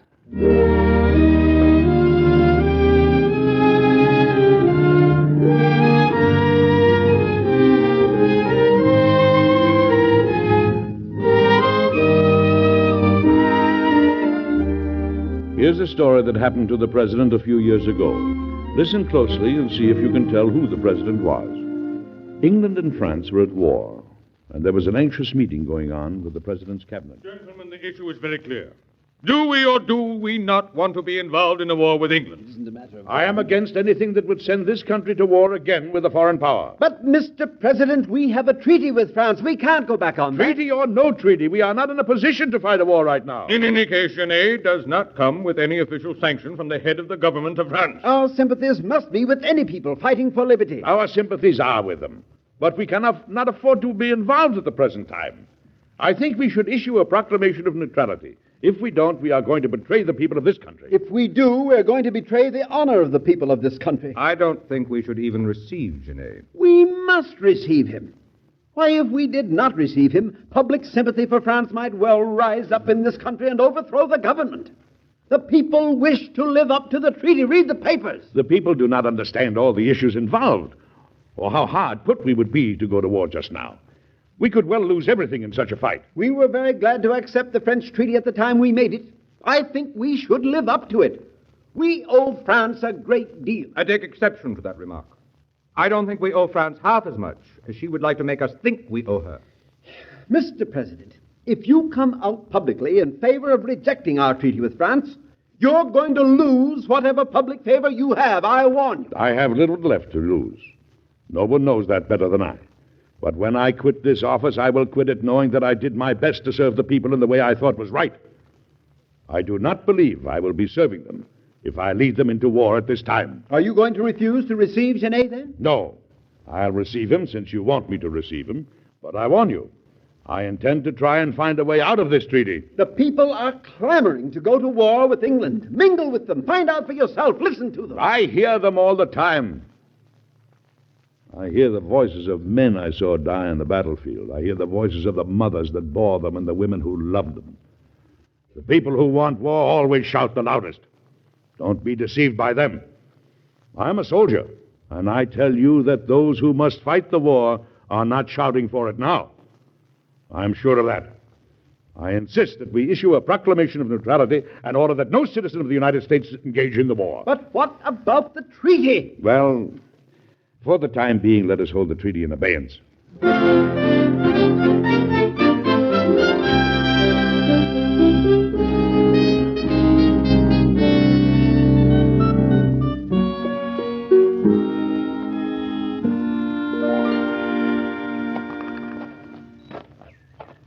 Good morning, Madam President. Oh, good morning, Doctor. I didn't realize you were coming over this morning, or I would have made it a point to be here. I had some errands. I'm just leaving. Streets are mobbed, aren't they? The people are really turning out to welcome Citizen Genet. Yes. I understand there's to be quite a demonstration. 3 volleys of artillery. France will get us into this war yet. Not if the president can help it. How did you find him?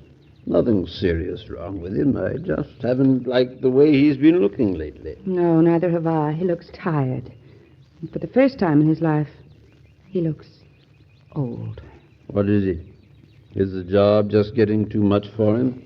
He seems to feel that the people have lost faith in him, that they don't want him anymore. Oh, that's ridiculous. It doesn't seem so ridiculous when you read the newspapers, Doctor, and when you listen to what people are saying. They seem to be attacking him from all sides. The president has always had opponents, and he's always known how to deal with them. Yes. Well, now he feels that he has more opponents than he has friends. But that isn't true. Perhaps it isn't. But that's what he believes. And it's a sad thing to give your entire life for your country and then feel that they've turned against you. Well, see if you can cheer him up, huh? I will. I'll tell you one thing. I'd love to be a mouse in a corner when he receives Citizen Genet this afternoon.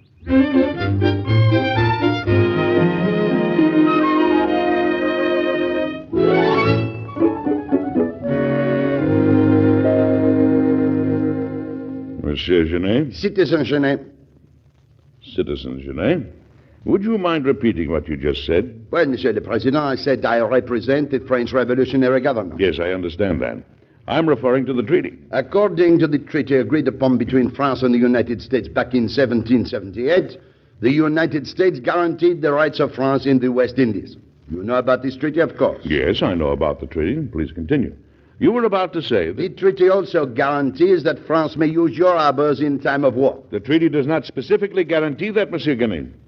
I am quite familiar with its provisions. Then you must know that the treaty provides for the use of your harbors. I beg to differ with you, Monsieur Genet. That is your interpretation of the treaty. It does not specifically provide any such thing. Am I then to understand that the United States does not intend to abide by her treaty with France? Monsieur Genet, I cannot answer that question without a great deal of thought and discussion. Your country is at war with England. My country naturally does not wish to get involved in that war. A treaty is a treaty. An agreement is a thing of honor between nations and gentlemen. Thank you, Monsieur Genet. I am quite aware of that. I shall await your answer, Monsieur le Président. I'll see that you have my answer as soon as possible, Monsieur Genet. And furthermore, Monsieur le Président, I must inform you that I consider it a deliberate affront to my country that you have the bust of King Louis XVI in your foyer. Good day, Monsieur.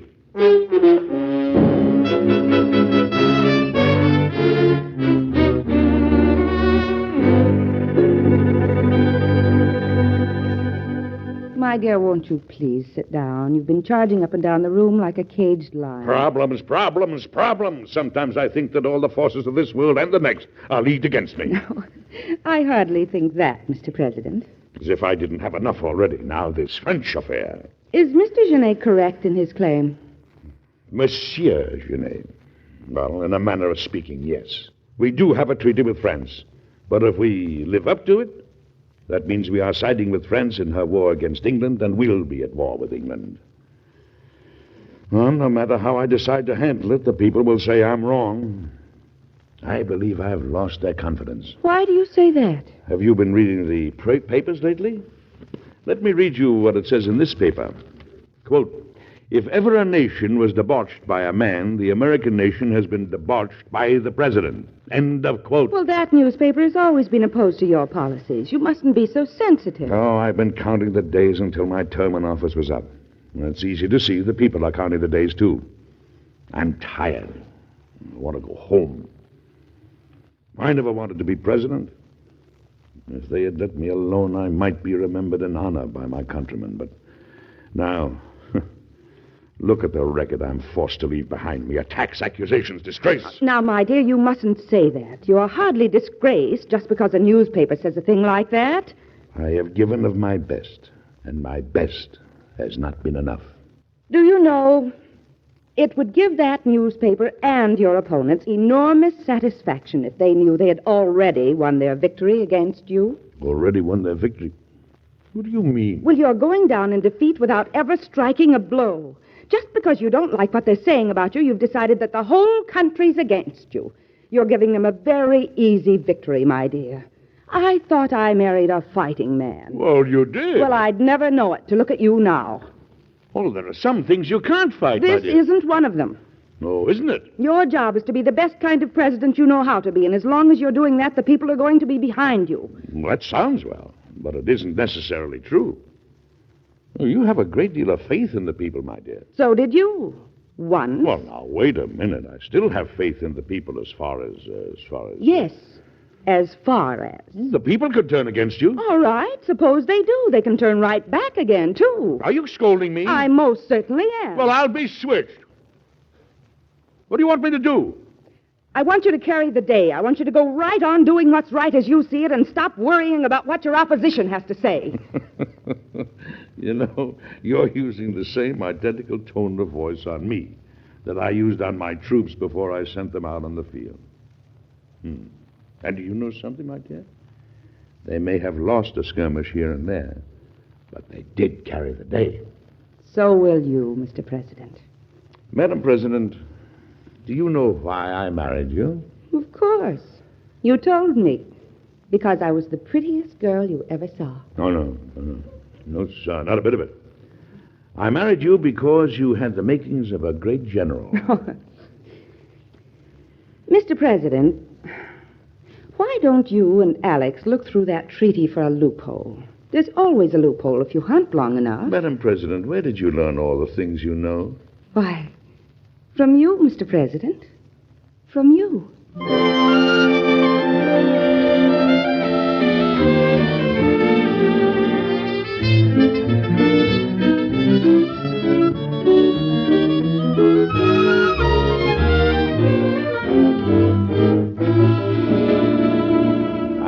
give up, Alex. I give up. I just don't know what we're going to do. We can't face a war with England now, and yet you heard the cabinet. Some of them seem to think we must go. And they are men of honor. When I left New York, Genet was being lionized by all our political opponents. They think we'll have to live up to the treaty, that will cause a war. Then the country will turn against you and our party, and they will be in. Genet came to them like a gift from the gods. Well, it's not going to work. There's some way out of this, and I'm going to find it. Yes, I'm busy. I'm sorry to disturb you, but dinner's been announced 3 times, and if you don't come and eat it, it's not going to be fit to eat. Oh, I'm sorry, my dear. We didn't hear it announced. We were so immersed in this problem of the treaty with France. You have it all figured out by now, haven't you? Figured out by now? Listen to her, Alex. I wish her faith in us was justified by our achievements. My dear, these things take a great deal of time and thought. Women don't understand things like this. It isn't easy to cope with these affairs of national importance. Isn't that odd? I would have thought it was very easy. You're quite right, my dear. Women don't understand things like this. Because I would have thought that you didn't really have a problem at all. It's a very serious problem. Indeed it is. Yes. Treaties are very difficult things for a woman to comprehend. I thought you had no problem because, well, after all, the treaty was made with King Louis XVI, wasn't it? Yes, it was. Let's go down to dinner. Now that you've mentioned it, I am famished, and I'm sure Alex is. Yes, love. Now, you see how foolish I am. I thought because the treaty was made with King Louis, and since he was beheaded by the revolutionists, and Mr. Genet is here as a representative of the revolutionist government, that any treaty made with the royalist government would naturally have no longer any validity. Well, of course, things like that are too deep for her. Alex, did you hear what she said? Did I hear it? I'm speechless. That just might work. It just might work. Now, come on, let's have dinner before it gets cold. Madam President, do you realize you may have solved the treaty question? You may have found our loophole for us. Have I? Well, that's nice, dear. Now, hurry along, or the roast beef won't be fit to eat. Alex will go to work on this right after dinner. Maybe this is our way out. Madam President, would you mind if I kissed you on the cheek? Mr. President, I'd love it.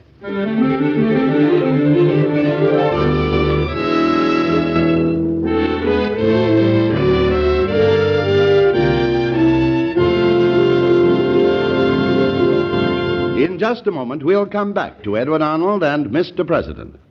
1 to a customer. That's the score when it comes to hearts. But there are 21 kinds of heart disease waiting to attack that one heart we each have. And these diseases make heart trouble our leading cause of death. This is a record too appalling to be ignored. We must act. And act we can by contributing to the 1950 Heart Campaign. Our dollars make it possible to conduct research against disease of the heart and blood vessels, to make facts available to the public, and to set up community heart programs where and when they're needed.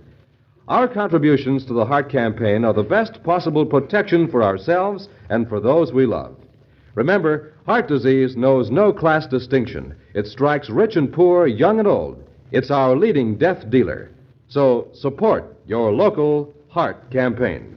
And now back to Edward Arnold and Mr. President.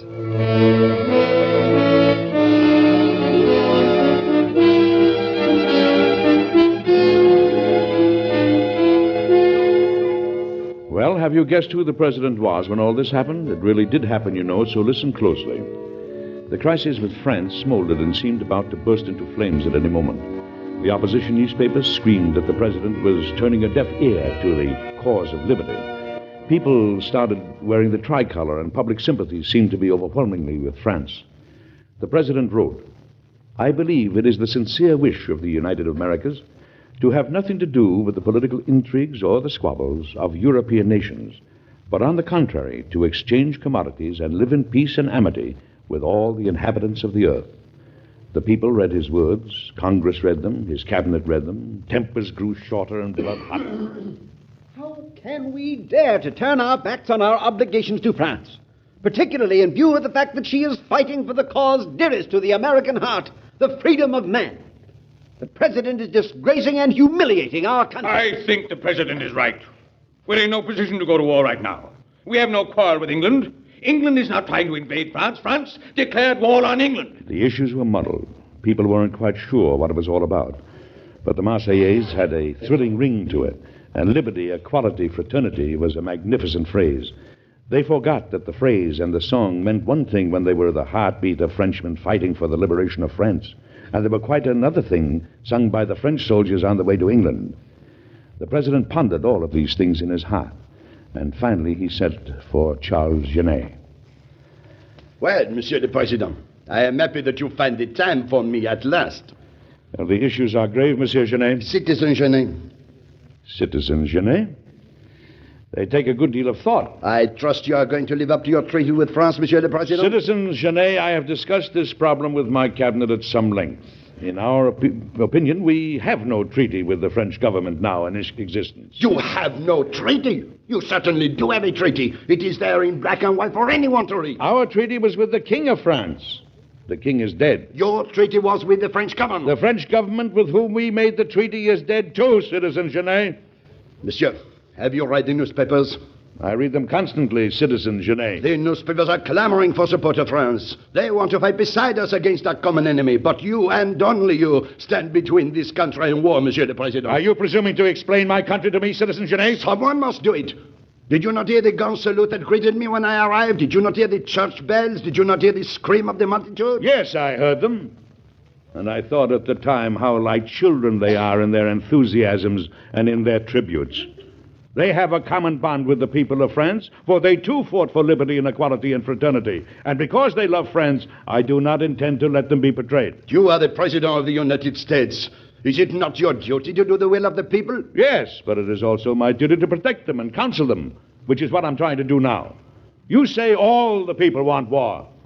On my desk you will find a paper signed by many of the residents of this very city, commending me for my stand on the Neutrality Proclamation. Is this your final word? You absolutely refuse to honor the treaty? I do, as far as permitting you to use our harbors as shelters for your privateers. Very well, Monsieur le Président. Then I warn you. I shall go to the people and appeal directly to them. It is not inconceivable that a revolution could be born in America, too, and your government overthrown. Monsieur Genet, your papers will be returned to you. You are no longer welcome in this country. Perhaps you are no longer welcome, Monsieur le Président. We will see what the people have to say.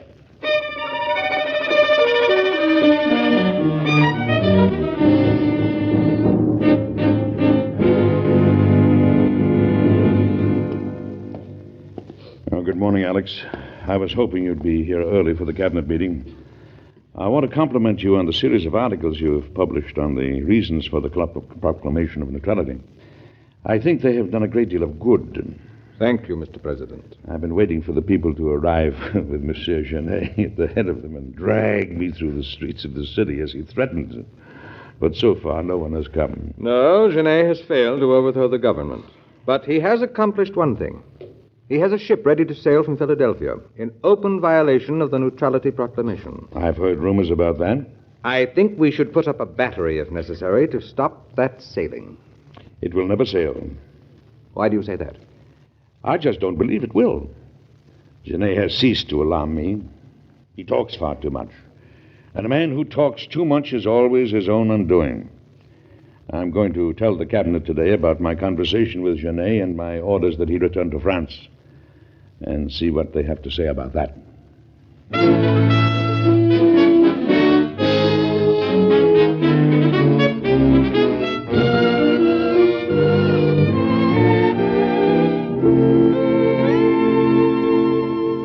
Well, gentlemen, that about sums up the conversation. In substance, I have ordered Citizen Genet out of the country. You know, I am reminded of a cartoon that was in the paper the other day, which showed that a guillotine might be used on a president as well as a king, when he begins to act like one. By all that's holy, I've stood enough. You've gone too far, sir. To dare suggest, as you have been by constant implication, that I want to be king of this country. I would rather be in my grave than be in my present situation.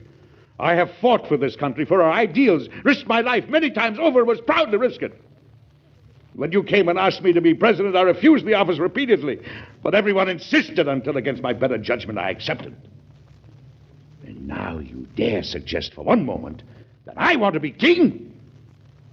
For my country, I want only one thing: security and the liberty they fought for. For myself, I want only one thing: peace in which to end my days. It's impossible for me to function as president of this country. No man can function as president without the faith of the men he's trying to work with and the people he's trying to work for. Good day, gentlemen. Gentlemen of the Cabinet, I suggest we support the President and approve his instruction that Genet be recalled.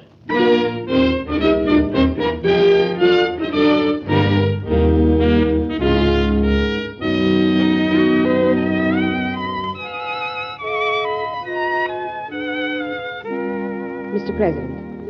Mr. President, Yes, what is it? there are several notes here from members of the Cabinet. I think they're apologies. Oh, it doesn't matter. And you will never guess who has been waiting for hours to see you. Who? Citizen Genet. Oh, I'm not up to coping with Genet right now. He's been waiting so long. And do you know what he did when he came in? What? The bust of King Louis XVI was crooked on its pedestal, and Citizen Genet straightened it. I don't really want to see him today. Now, you've sat in here moping long enough. You've got to get back to work. After all, you're the President of the United States. No one seems to care about that. Oh, yes, they do. The Cabinet cares, and the people care, and I care. Just because you've had a fight with the Cabinet, you can't let the people suffer. Well, the people don't believe in me any longer. You're wrong. The people are angry with Monsieur Genet for the way he spoke to you, and the bands have stopped playing the Marseillaise, and I didn't see one person wearing a tricolor in the whole city today. I think that the French vogue is over. Do you really think so? I really do. Now, suppose I send Monsieur Genet in to see you, Mr. President. Well, I suppose I should get back to work. No, I lost my temper in the Cabinet meeting. I shouldn't have done that. Oh, I disagree. Personally, I think that was one of the wisest things you ever did. It cleared the air. Now, let me send Genet in. You may go in, Monsieur Genet. Thank you, Madam President. Good afternoon, Mr. President. Good afternoon, Citizen Genet. Mr. Genet, if you please, Mr. President. Mr. Genet? That is how I would like it, Mr. President. Sir, I owe you a very great apology, and I don't even know how to begin it.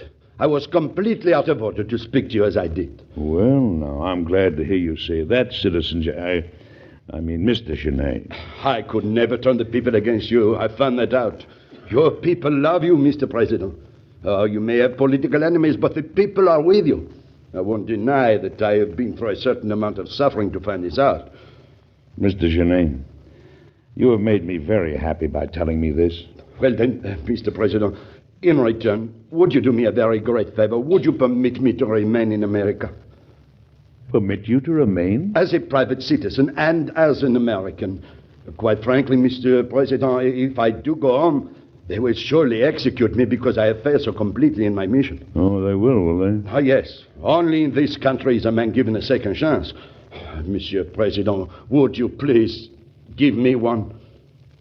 Well, suppose we let bygones be bygones and see what happens.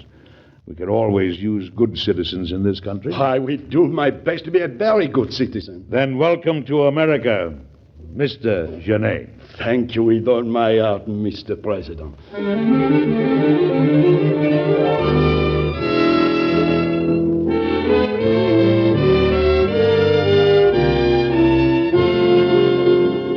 Well, you've probably figured out by now who the president was when all that happened. It really did happen, you know, and you'll have the answer in just a moment. You'll know the news inside and outside when you hear Walter Winchell tonight over these same ABC stations. And when it's news styled the Winchell way, it's also 15 minutes of exciting news exclusives and exposés. From coast to coast, this dynamic commentator with the famous machine gun delivery gives listeners the lowdown on the week's highlight happenings.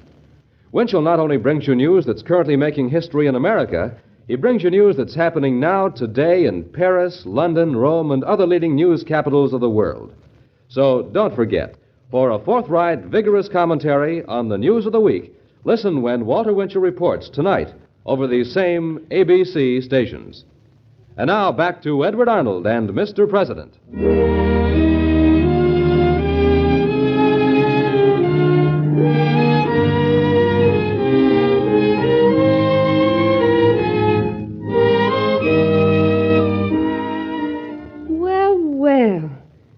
think I have here? I can't imagine. An invitation to a wedding. Mr. Genet is marrying one of George Clinton's daughters. No, well, that's nice. You know, he settled down beautifully in this country. He gave us a bad time for a while, though. But that's all in the past now. You gave me a bad time, too. Me?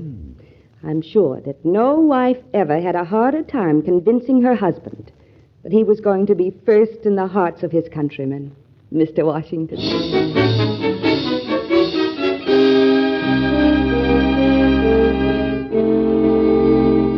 Be with us again next week, won't you, for another interesting story that happened in Washington a few years ago to Mr. President. Until then, goodbye.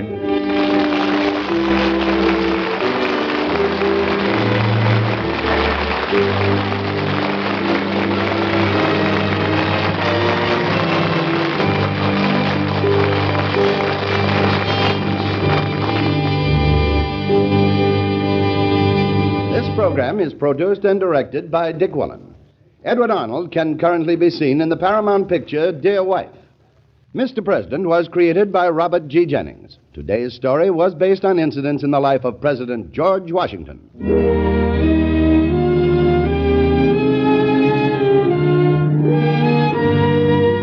Be sure to listen again next week when the American Broadcasting Company and its affiliated stations bring you Edward Arnold with another interesting and factual story of Mr. President. This is ABC, the American Broadcasting Company. 75 years ago, February 26, 1950, Mr. President on Classic Radio Theater with Wyatt Cox. I have to tell you, the historical nature of the program and the unsettled aspect of which president are we talking to sometimes is very, very compelling. And it's interesting to hear how our first president in this particular episode's case, President Washington, might have ruminated over all of these things. Visit our webpage if you'd like to support our podcast. That's over at classicradio.stream, classicradio.stream.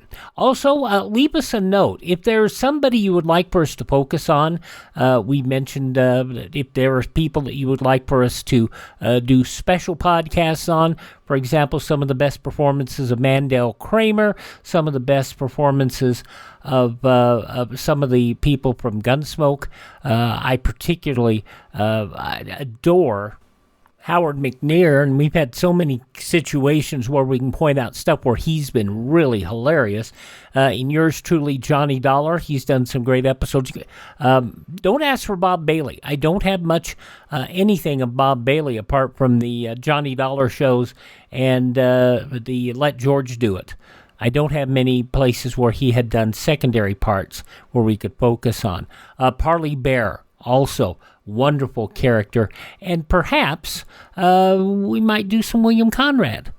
But other people that interest you as well, if there are particular actors that you would like for me to pull up episodes on, maybe even Georgia Ellis. She's done some interesting shows along the way. Let me know. Classic Radio at our webpage, classicradio.stream. Our Facebook's there, our Twitter's there, or X if you want to call it that. Whatever, all that information to get in touch with us is right there at classicradio.stream. Coming up next, a nostalgic show about nostalgia, as in turn of the 18th, 19th century, the Adventures of Frank Merriwell.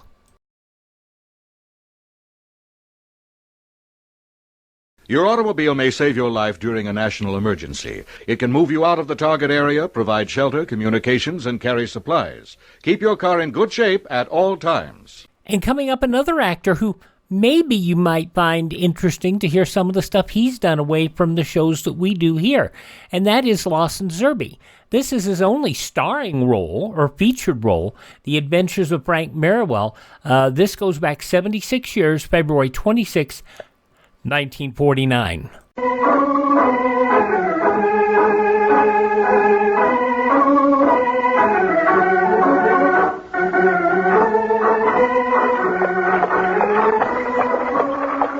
There it is, an echo of the past.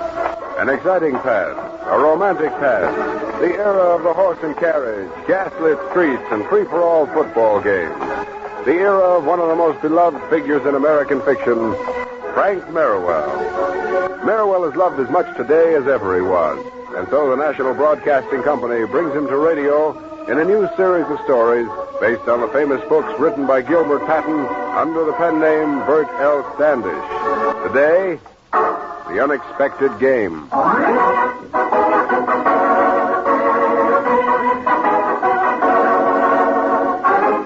Yale's opening baseball game is just 1 week away, and the team is slowly rounding into shape. As our story opens, it's late Saturday morning, and Frank and Bart, along with the entire Yale squad, are finishing an intramural game under the watchful eyes of their coach. Come on, Frank. Show these regulars they aren't as good as they think they are. Bring it right in here, boy. Just get it near the plate. I'll put it over the scoreboard. Here it comes, Bob. Hit it. Up and nice catch. That's the game. All right, Frank. Everybody over here on the double. A nice pitching in there, Frank. You only get the regular 3 hits. Well, I'm glad I don't have to face them every game. They're sure tough to get out. All right, man. Let's quiet down now. Quiet down. Now then, that was a pretty good intra-squad game. But I don't have to tell any of you that if Frank hadn't been pitching for the Scrubs, it would have been a slaughter. He sure kept them from digging in, Coach. Even at that, they got 3 solid hits off him. I'm not worried about the way you varsity men are hitting, but I am worried about the Scrubs. If we're going to have any strength on the bench, you second stringers have got to begin meeting that ball. That's why I'm calling a special batting drill for this afternoon at 1 o'clock. For the whole squad, Coach? No, first stringers are excused. You're through for the weekend. That's all, men. Just be sure you second stringers show up at 1 o'clock. Oh, come on, Frank. Let's get out of these uniforms. Oh, wait a second, Bart. There's Enza. I want to tell her I can keep that lunch date with her at Mountain View Inn. Oh, sure. Hi, Enza. Hello, Bart. Practice over already, Frank? Yes, we have the rest of the weekend off. Oh, that's wonderful. Then we can go out to the inn for lunch after all. Well, we can if you remembered the reservation. It's a pretty popular place, you know. Oh, yes. I reserved a table this morning, just in case. Oh, good. I'll be with you as soon as I change clothes. Oh, Merriwell. Oh, the coach is calling you, Frank. You're too hard. Yes, sir? What's the trouble, Coach? I forgot to tell you, I can't be here for the start of batting drill this afternoon, so I want you two to supervise it for me. Be here at 1 sharp, huh? Oh, dear. Oh, but Coach Frank just made it. No, all right, Bart. You don't mind, do you, Enza? Well, no, it's all right, of course. We'll be here, sir. I knew I could count on you. See you later this afternoon, then. I'm sorry, Enza. Oh, that's all right, Frank. I know it must be important, or the coach wouldn't have asked you to be here. Besides, we can make the reservations for tomorrow instead. Hey, but that means driving all the way out there again. Oh, golly, that's right. They don't have a telephone, do they? Oh, wait, I've got an idea. Oh, Bob Campbell. Come here a second, will you? Oh, sure, Bart. I heard Bob say he's having lunch with his father this noon. Maybe he'd like to use your reservation. Well, that would be perfect. Then he could make the reservation for us tomorrow. Oh, what's up? I was just going in to get dressed. Hello there, Enza. Hello, Bob. How would you like to take your father out to Mountain View Inn for lunch today? Well, I'd like to, but you need a reservation, and we haven't got one. Well, Frank and I made one. You can use it if you'd like. Only you'll have to make another one for us for tomorrow while you're out there. Oh, that sounds fair enough to me. It's a deal. I'll have to get dressed in a hurry. Thanks a lot, Enza. Not at all, Bob. Come on, Bob. Now, you two'd better get yourselves some lunch. From the looks of those Scrubs, you'll have a hard day's work ahead of you.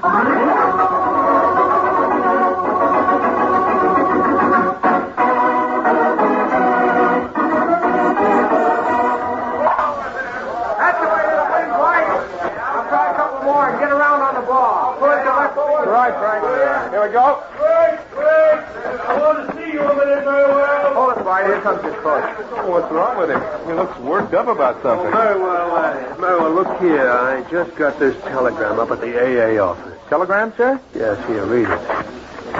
This is to confirm our game. Arriving on 2 o'clock train and will come directly to field, ready to play. Signed, H. Dietrich Coach. Oh, what's this all about? I didn't know we had a game. Neither did anyone else, as near as I can find out. The telegram is from Middlebury College. Middlebury? Yeah. Oh, wait a minute.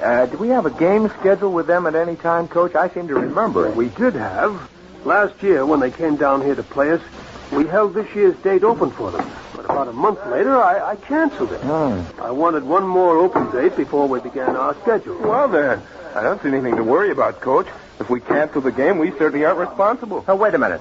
Indra's sitting in the stands over here. She was working in the AA office last year. Maybe she knows something about it. That's a good idea, Frank. I'll get her. If she knows anything about it, she's the only one who does. I've asked everyone else in the office, and they all say the whole transaction was handled by Danny Gordon. Well, that does complicate things. Danny graduated last year, and there's no way to get in touch with him. Well, don't worry, sir. We'll probably find it's just a mistake on Middlebury's part. I hope so. Here's Miss Burridge. Let's hope she knows about it. Did you want to see me, Coach? I certainly did, Miss Burridge. You worked in the AA office last spring, didn't you? Well, yes. I was helping the student manager, Danny Gordon. Why? Well, do you know anything about this Middlebury game, Enza? The coach received this telegram from their coach. Middlebury? Let me see. No, it doesn't mean anything to me. You don't remember seeing a letter from us canceling this year's game? Not that I remember. But if a letter was actually sent out, there would be a copy in the file. Do you understand the filing system? Oh, yes, of course. I set it up for Danny Gordon. Then you'll be able to give us the answer we're looking for. Will you come over to the office with us now? Certainly. I'm sure if the letter's there, I can put my hands on it at once. That's all I want to know. All right, you scrubs. Take a break, but don't leave the field. We'll all be back in a few minutes. And for all we know, Yale may be playing their first game of the season this afternoon.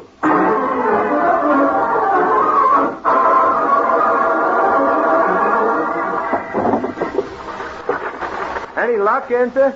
No sign of a letter in here. This is a file it should be in, too. Oh, that's just fine. Well, are you certain you ordered the game canceled, Coach? Absolutely. We've got to find that letter. Maybe it was misfiled. Oh, I doubt it, Coach. We were always very careful. Here's all the correspondence with Middlebury College right in this folder. You can see for yourself that... Wait a minute. What's this? Find something, Enza? Yes. It's very strange. Well, what is it? Well, here's the letter we were looking for, but it was never typewritten. See, it's still in Danny Gordon's handwriting. Look here, a scribbled note. Inza, please type and send at once. Oh, good heavens. What? You mean to say this letter was never sent? I never saw it before until this minute. But how could that happen? Obviously, someone placed it in the files before I saw it. Well, that does it, Coach. Yes, sir. I'm afraid we're stuck for the game. If we don't play now, we lose it by forfeit. Oh, how do you like that? My whole first team is all over the map with a game coming up that we've got to win. Well, not quite all your first team, Coach. You still have Frank and Bart. Yes, sir. We're ready to play. But you can't pitch, Frank. You've already been in for a full game this morning. Oh, my arm's all right. No, the coach is right, Frank. It's too early in the season to pitch 2 games in a row. No, it's no use. We can't hope to beat Middlebury unless we can round up the first string. Well, then let's do it, sir. But can we find them in time? Oh, we can try. Start the second team, and I'll organize a searching point. You know where to start looking? Well, Jack Diamond told me he was going fishing out near Green Hill. And Bob Kimball's having dinner with his father at the inn. That's right. As for the others, we can round up some freshmen to hunt them down at Maury's, the library, or wherever. All right, then. I'll go out looking for Jack Diamond. No. You wait. Wait, Bart. Stay here. I want you to play the whole game. At least we'll have a first-string catcher on hand. Well, then you better let me go after Jack and Bob, sir. It's important that we get those 2 back as fast as possible. All right, Frank. Do the best you can. Right, Coach. Come on, Enza. Well, let's hurry, Frank. We'll have to hitch up the carriage. No, don't take the carriage. What? That'll take too long. You can borrow my automobile, Frank. You know how to drive it, don't you? Oh, yes, sir. Just be careful of it. Watch the brakes. Oh, yes, sir. I'll take good care of it. And get a move on. I want you back with Bob and Jack by the 5th inning at the latest. Otherwise, we don't have a prayer.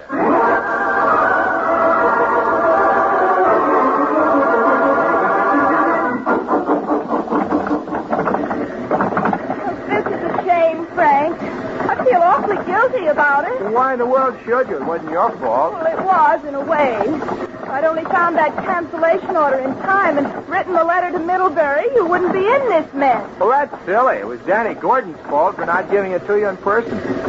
Besides, there's no point in crying over spilled milk. We've got to round up Bob and Jack and get them back to the game in time. Speaking of Jack, there's no sign of him. Thought he was supposed to be fishing somewhere along that stream. So Bart said, but I don't see him. Oh, wait. Huh? There's a farmer plowing that field over there. We'll ask him if he's seen Jack. Oh, look out, Frank. We're frightening that plow horse. Can't help it. He's probably never seen an automobile. He'll calm down. Hey there! Get that concern gas buggy away from my horse. They like to scare to death. Sorry, I'll turn off the motor. That's better. Easy now. Easy, old girl. I wonder if you could help us, sir. We're looking for someone. Oh, looking for someone, are you? If I was you, I'd start looking for a horse instead of kiting around the country scaring animals without that contraption. Oh, well, did you see anything of a young man fishing in this stream along here? Nope. Leastways, not exactly, eh? Well, what do you mean, not exactly? Well, he wasn't fishing. I guess he was intending to. He carried a fishing pole. Oh, that must have been Jack, Frank. I hope so. Where'd he go? And they walked up the road toward where the creek bends off up there. Took that lane to your right. How long ago was that? Oh, about an hour. An hour? I'll give or take a few minutes. Oh, dear, he's probably gone by now. You don't know Jack. He's the laziest fisherman in the world, except maybe for bites. He's probably sitting under a tree down by the stream right now. Well, we'd better find out. All right, I'll crank the engine again. Retard the spark for me, Enza. Right, Frank. And if you're going to wind that darn thing up again, you'd better get it out of here. My horse ain't as young as she used to be, and she can't stand sudden shocks like that. Now, get.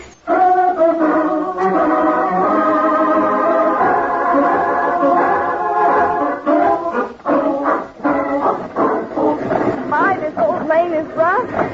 Maybe we shouldn't have tried to bring the car in this far. Well, it's too late to turn back now. Anyway, here's the stream just ahead. Oh, I don't see Jack anywhere. Do you? Not yet, but he must be close by. I'll see if we can make him hear it. Jack! Jack Diamond! He must have gone farther up the stream. I hope not. We can't afford to waste any time. Jack! Oh, there he is, Frank. Jack, come here, quick! What y'all trying to do? Scare away the fish? Come on, we haven't time to fool around. Jump in. We're going back to New Haven. New Haven? What's the idea? I come out here to fish all afternoon. I haven't even got a nibble yet. Get in the car. We've got a game scheduled for this afternoon. A game? How come? Get in and I'll explain on the way. We've got to hurry. Sure thing, I must say, this is a funny way to run a baseball team. I reckon we'd have been a little more leisurely back home at VMI. Oh, you'll have to back out of the lane, Frank. There's no place to turn around. I'm afraid you're right. All right, Enta. Retard the sparks now. Right, Frank.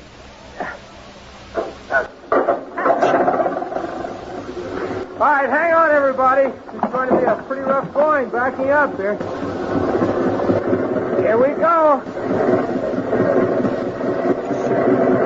Watch it, Frank. Keep those wheels straight. Those ruts are pretty deep. Hard to steer out of them. Oh, look out, Frank. That's it.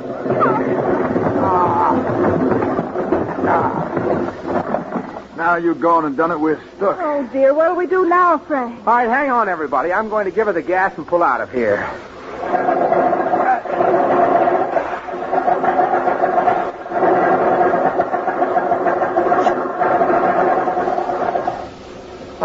It's no use. We'll have to push it. Come on. Right with you. You want me to get out too, Frank? No, turn off the spark coil and keep the wheels straight. Jack and I will try to push it out. We hope. Well, let's try. All right, now together.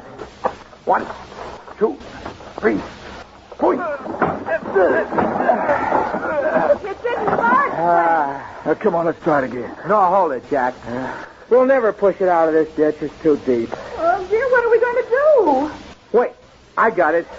That horse the farmer was plowing with. He'll never lend you his horse, Frank. He will if I offer him enough. Wait here, I'll be right back.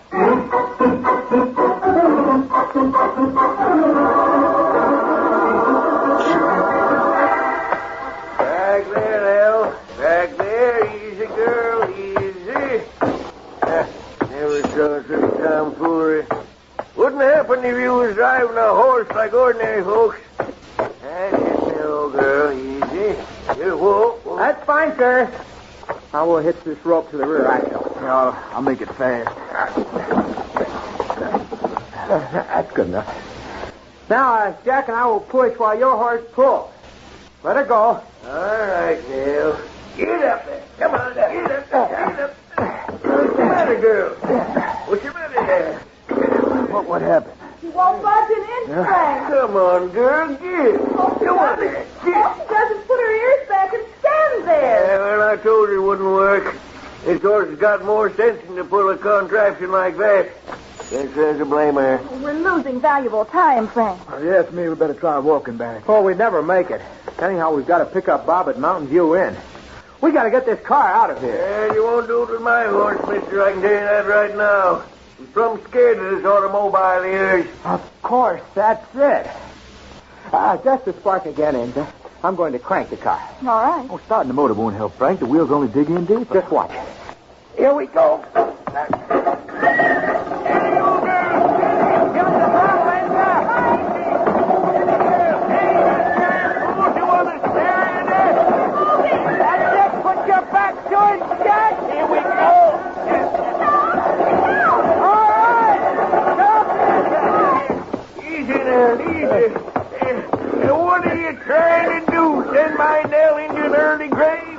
Sorry, sir, but we had to frighten her a little to get her moving. Much obliged to you. Well, I never saw such goings on in my life.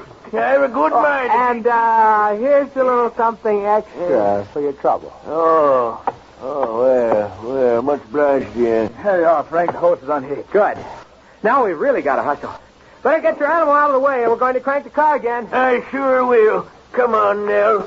You ain't made so much money since you was fooled. Let's get out of here.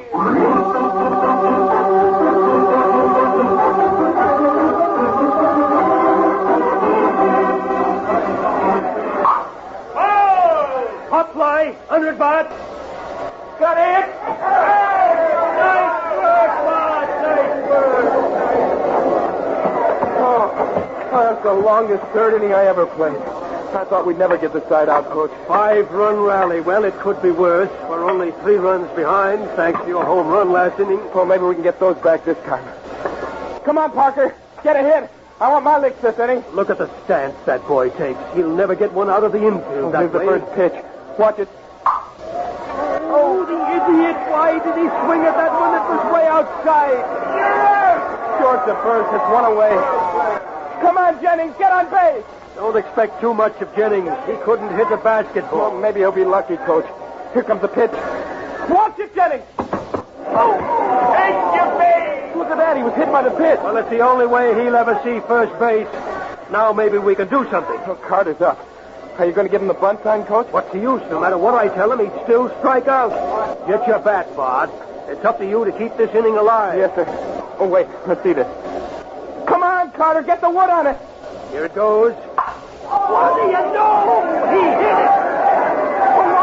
What a pickup the shortstop made. 1 out at second. Run, Carter. Stretch those legs. Over to first. Oh, it's a double play. Yes! Oh.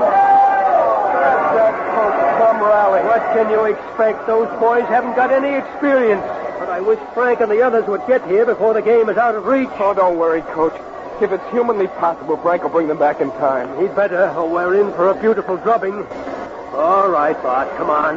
Get out there behind the plate and see if you can hold the score down for a couple of more innings. I'll do my best, sir.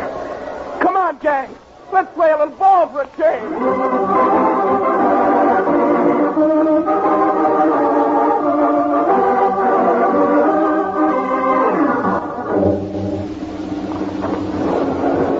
Dear, seems like he's been sitting here in front of the inn for hours. What's keeping Jack? Well, I don't know. He shouldn't have any trouble finding Bob in there. Hope he hasn't Oh, run wait. Here they come on the run. Sorry, Frank. I couldn't find him, sir. Oh, for the love of Pete, what's going on? Why didn't the coach say we were playing a game this afternoon? Never mind now, Bob. Pile him back. We've got to head back as fast as we can make it. Oh. All right, all set now, Frank. Oh. Hang on. It's going to be a fast trip.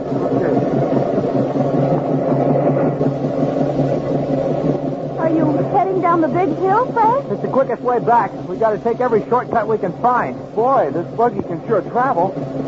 How fast are we going, Frank? Of course, 30 miles an hour. 30? Hang on to your hat, Bob. Here we go down the hill. Frank, isn't that a train? Yes, there's a crossing at the foot of the hill. That's a fast pace, Frank. You better slow down and let it pass. What I'm trying to do. Look, we're going just as fast as ever. These brakes. I can't. You mean you can't slow down? I remember now the coach warned me about the watch it, Frank. You'll never make it to the crossing in time. Got to. Can't stop. Should we try to jump, Frank? No use, is there? We're going too fast. There's only one thing to do. What's the idea? We're picking up speed. It's our only chance. We got to beat the train and run smack into it. You'll never make it. It's almost to the crossing. So are we. Hang on tight, Enza. Frank, look out!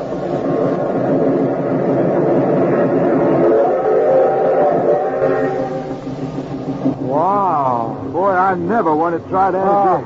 Oh, my goodness. I nearly had heart failure. We barely made it, all right. Hang on, everybody. Oh, dear. Now what's the matter, Frank? Sounded like a blowout to me. That's what it is, Bob. That's just Jim Dandy. We missed hitting that train by the skin of our teeth. Now we've got a flat tire. Well, this won't hold us up more than a few minutes. Come on, everyone, out of the car and get the tires changed. We're getting to that game if we have to tow the car the rest of the way.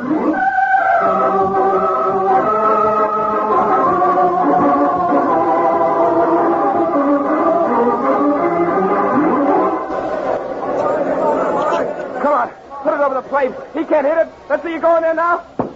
You're out. Another big inning for them, Coach. I'm sorry. All right, never mind, Bart. Get out there and get a few of those runs back. Frank hasn't shown up yet? No, blasted. Another word from him either. I thought sure he'd show up by the 5th inning, and here it is going into the 7th. Well, anyhow, Coach, we've got most of the first string back. Most isn't enough by this time. We've got to get our runs in clusters if we're ever going to overtake Middlebury. What the devil could have happened to him? Well, he probably had trouble locating Jack and Bob. But don't worry, sir. He'll show up. He better. Ye gods, I hope nothing has happened to my car. Oh, if I know Frank, sir, he'll get here even if he has to carry your car on his back. All right, gang. Come on, let's get some runs.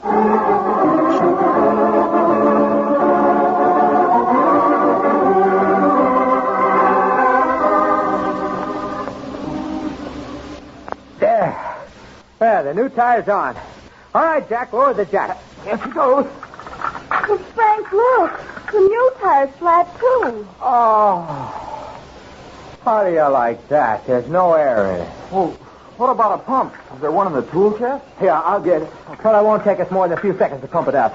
We're late as it is, but we can still make the last couple of innings if we can get the car started again. Hey, what's the matter, Jack? Where's that pump? Gosh, doesn't seem to be in here. It's got to be. Let's look. Yeah. Find it, Frank? Oh, that's funny. No use, Frank. You just don't have a pump in the car, that's all. Well, couldn't we run the car anyhow, Frank? We don't care how bumpy it is as long as we get back to the game. No engine that would ruin the rim before we'd gone any distance at all. Sure, Frank's right. We're stuck for fast. You know, I'm beginning to think automobiles are just a passing fad. Oh, this is the last straw. Hey, wait a second. You just gave me an idea, Bob. I did? But I didn't say anything. Yes, you did. Look, you see this grass and these weeds along the side of the road? Start picking them. Come on. Frank, have you lost your mind? This is no time to pick grass. Yes, Frank. What's the idea? Never mind the question. Give me a hand. We need all the grass you can gather. Now get to work. Well, you heard him. Let's go. I don't know what it's all about, but whatever it is, it'll probably work.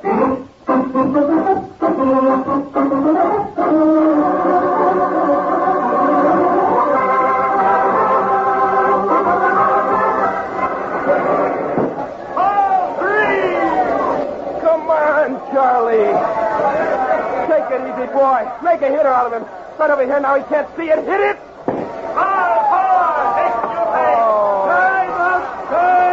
Time out, Yale. Hey, Bart, what's the matter with Charlie? Is he losing his control? He's getting pretty tired, Coach. We need a new pitcher. We've used 3 already. We haven't got anybody else to put in. How about me? I bet I can get this next man out. No, Bart, you're too valuable behind the plate. I guess we'll have to leave Charlie in there and take our chances. Yes, sir. There's just one more out to go. Yes, but their best hitter is up, and we're still 2 runs behind. Well, do the best you can. We're going to take a licking anyhow, but we might as well make it close. Yes, sir. All right, men, play ball. Halt! Charlie, in time! Hey, look! It's Frank! He's got Jack and Bob with him. At last! Just a second, Doc. I want to make some substitutions. Well, hey, Kimball! Yes, sir. Out to center field. Diamond. I know, Coach. Shortstop. What about me, sir? I'm ready to pitch if you need me. If I need you, get out on that mound and get this last bird out. Yes, sir. Come on, Bart. Get down behind that plate. You bet I will. Look out, Middlebury. You're going to see some real pitching now. Good. Bad rep. Play ball. All right, Frank. Right in here, boy. Here's your target. Let her go. That's the way in there. This bat pitching's a hitter, Frank. Let him see that fastball now. All the time in the world. Here we go. Right. A beauty. Right across the heart of the plate, Frank. He's going to swing this time. Watch him. Let's see the double shoot. That's it. You're up. Nice going, Frank. He never even saw the ball.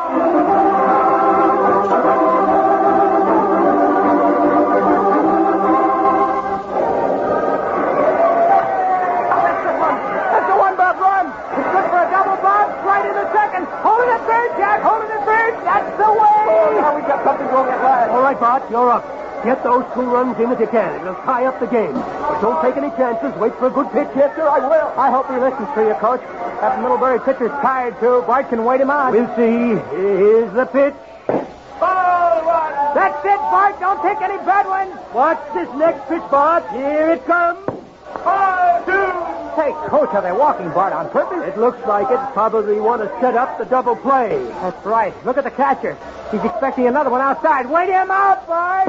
Yes, it's an intentional pass, all right.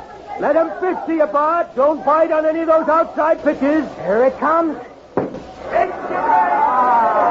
All right, Frank, you're up. A single will tie the score. We need better than a tie, Coach. I'm going to make that pitcher sorry he walked by. Wait him out, Frank.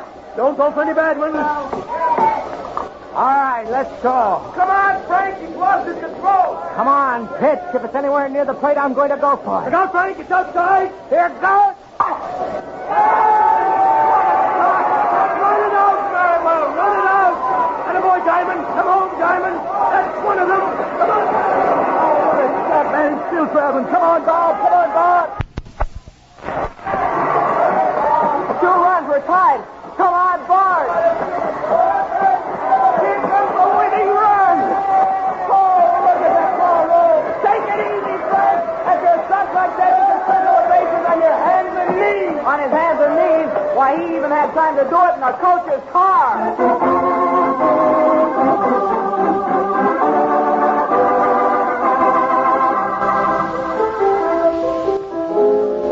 Well, boys, I certainly want to thank you for the great work this afternoon.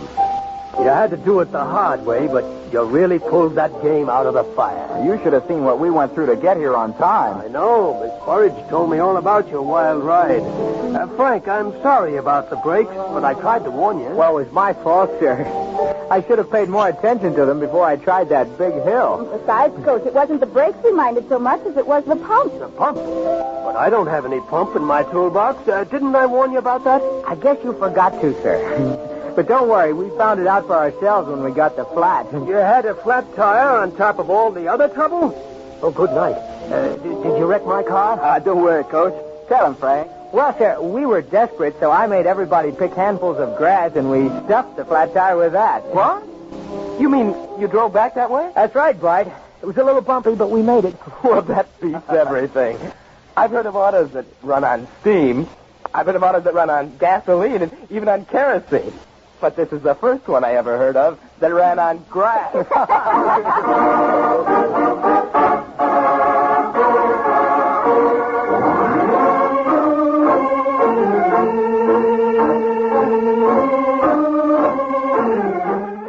76 years ago, February 26, 1949, The Adventures of Frank Merriwell. The bulk of what Lawson Zerbe did were a lot of mutual shows, a lot of shows out of New York.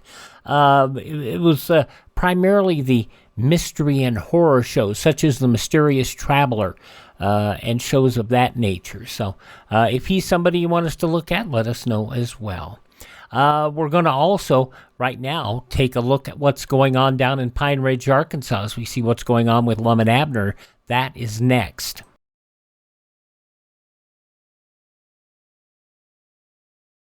Civil defense is common sense. This is Fred McMurray. Home shelters can be built for as little as $100. Simple plans for building inexpensive home shelters are available free from your civil defense office. Ask for a copy of the Family Fallout Shelter booklet. More information on civil defense and all the things that were taking place back in the 50s and 60s that might still be relevant today, you'll find them in the show notes below, those links that'll give you some good information.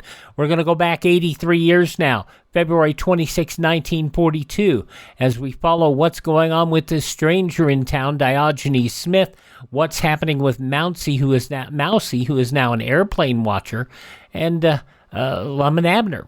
This is from 83 years ago, February 26th, 1942. The makers of Alka-Seltzer bring you Lum and Abner.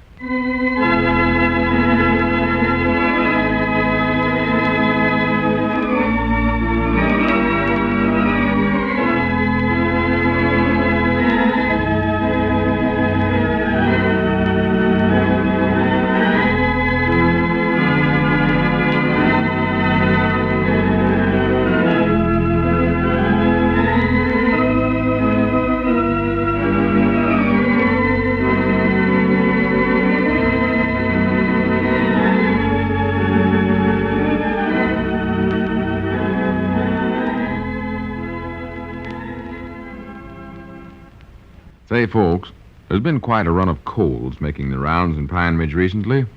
Is that true where you live, too? Well, if a cold has caught up with you, I'm sure you'll welcome the announcement we have for you now. For here's a mighty effective way to get real relief from much of the discomfort that cold is causing you. And it's as easy as ABC. Just listen.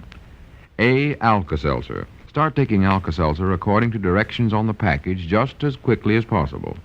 B. Be careful.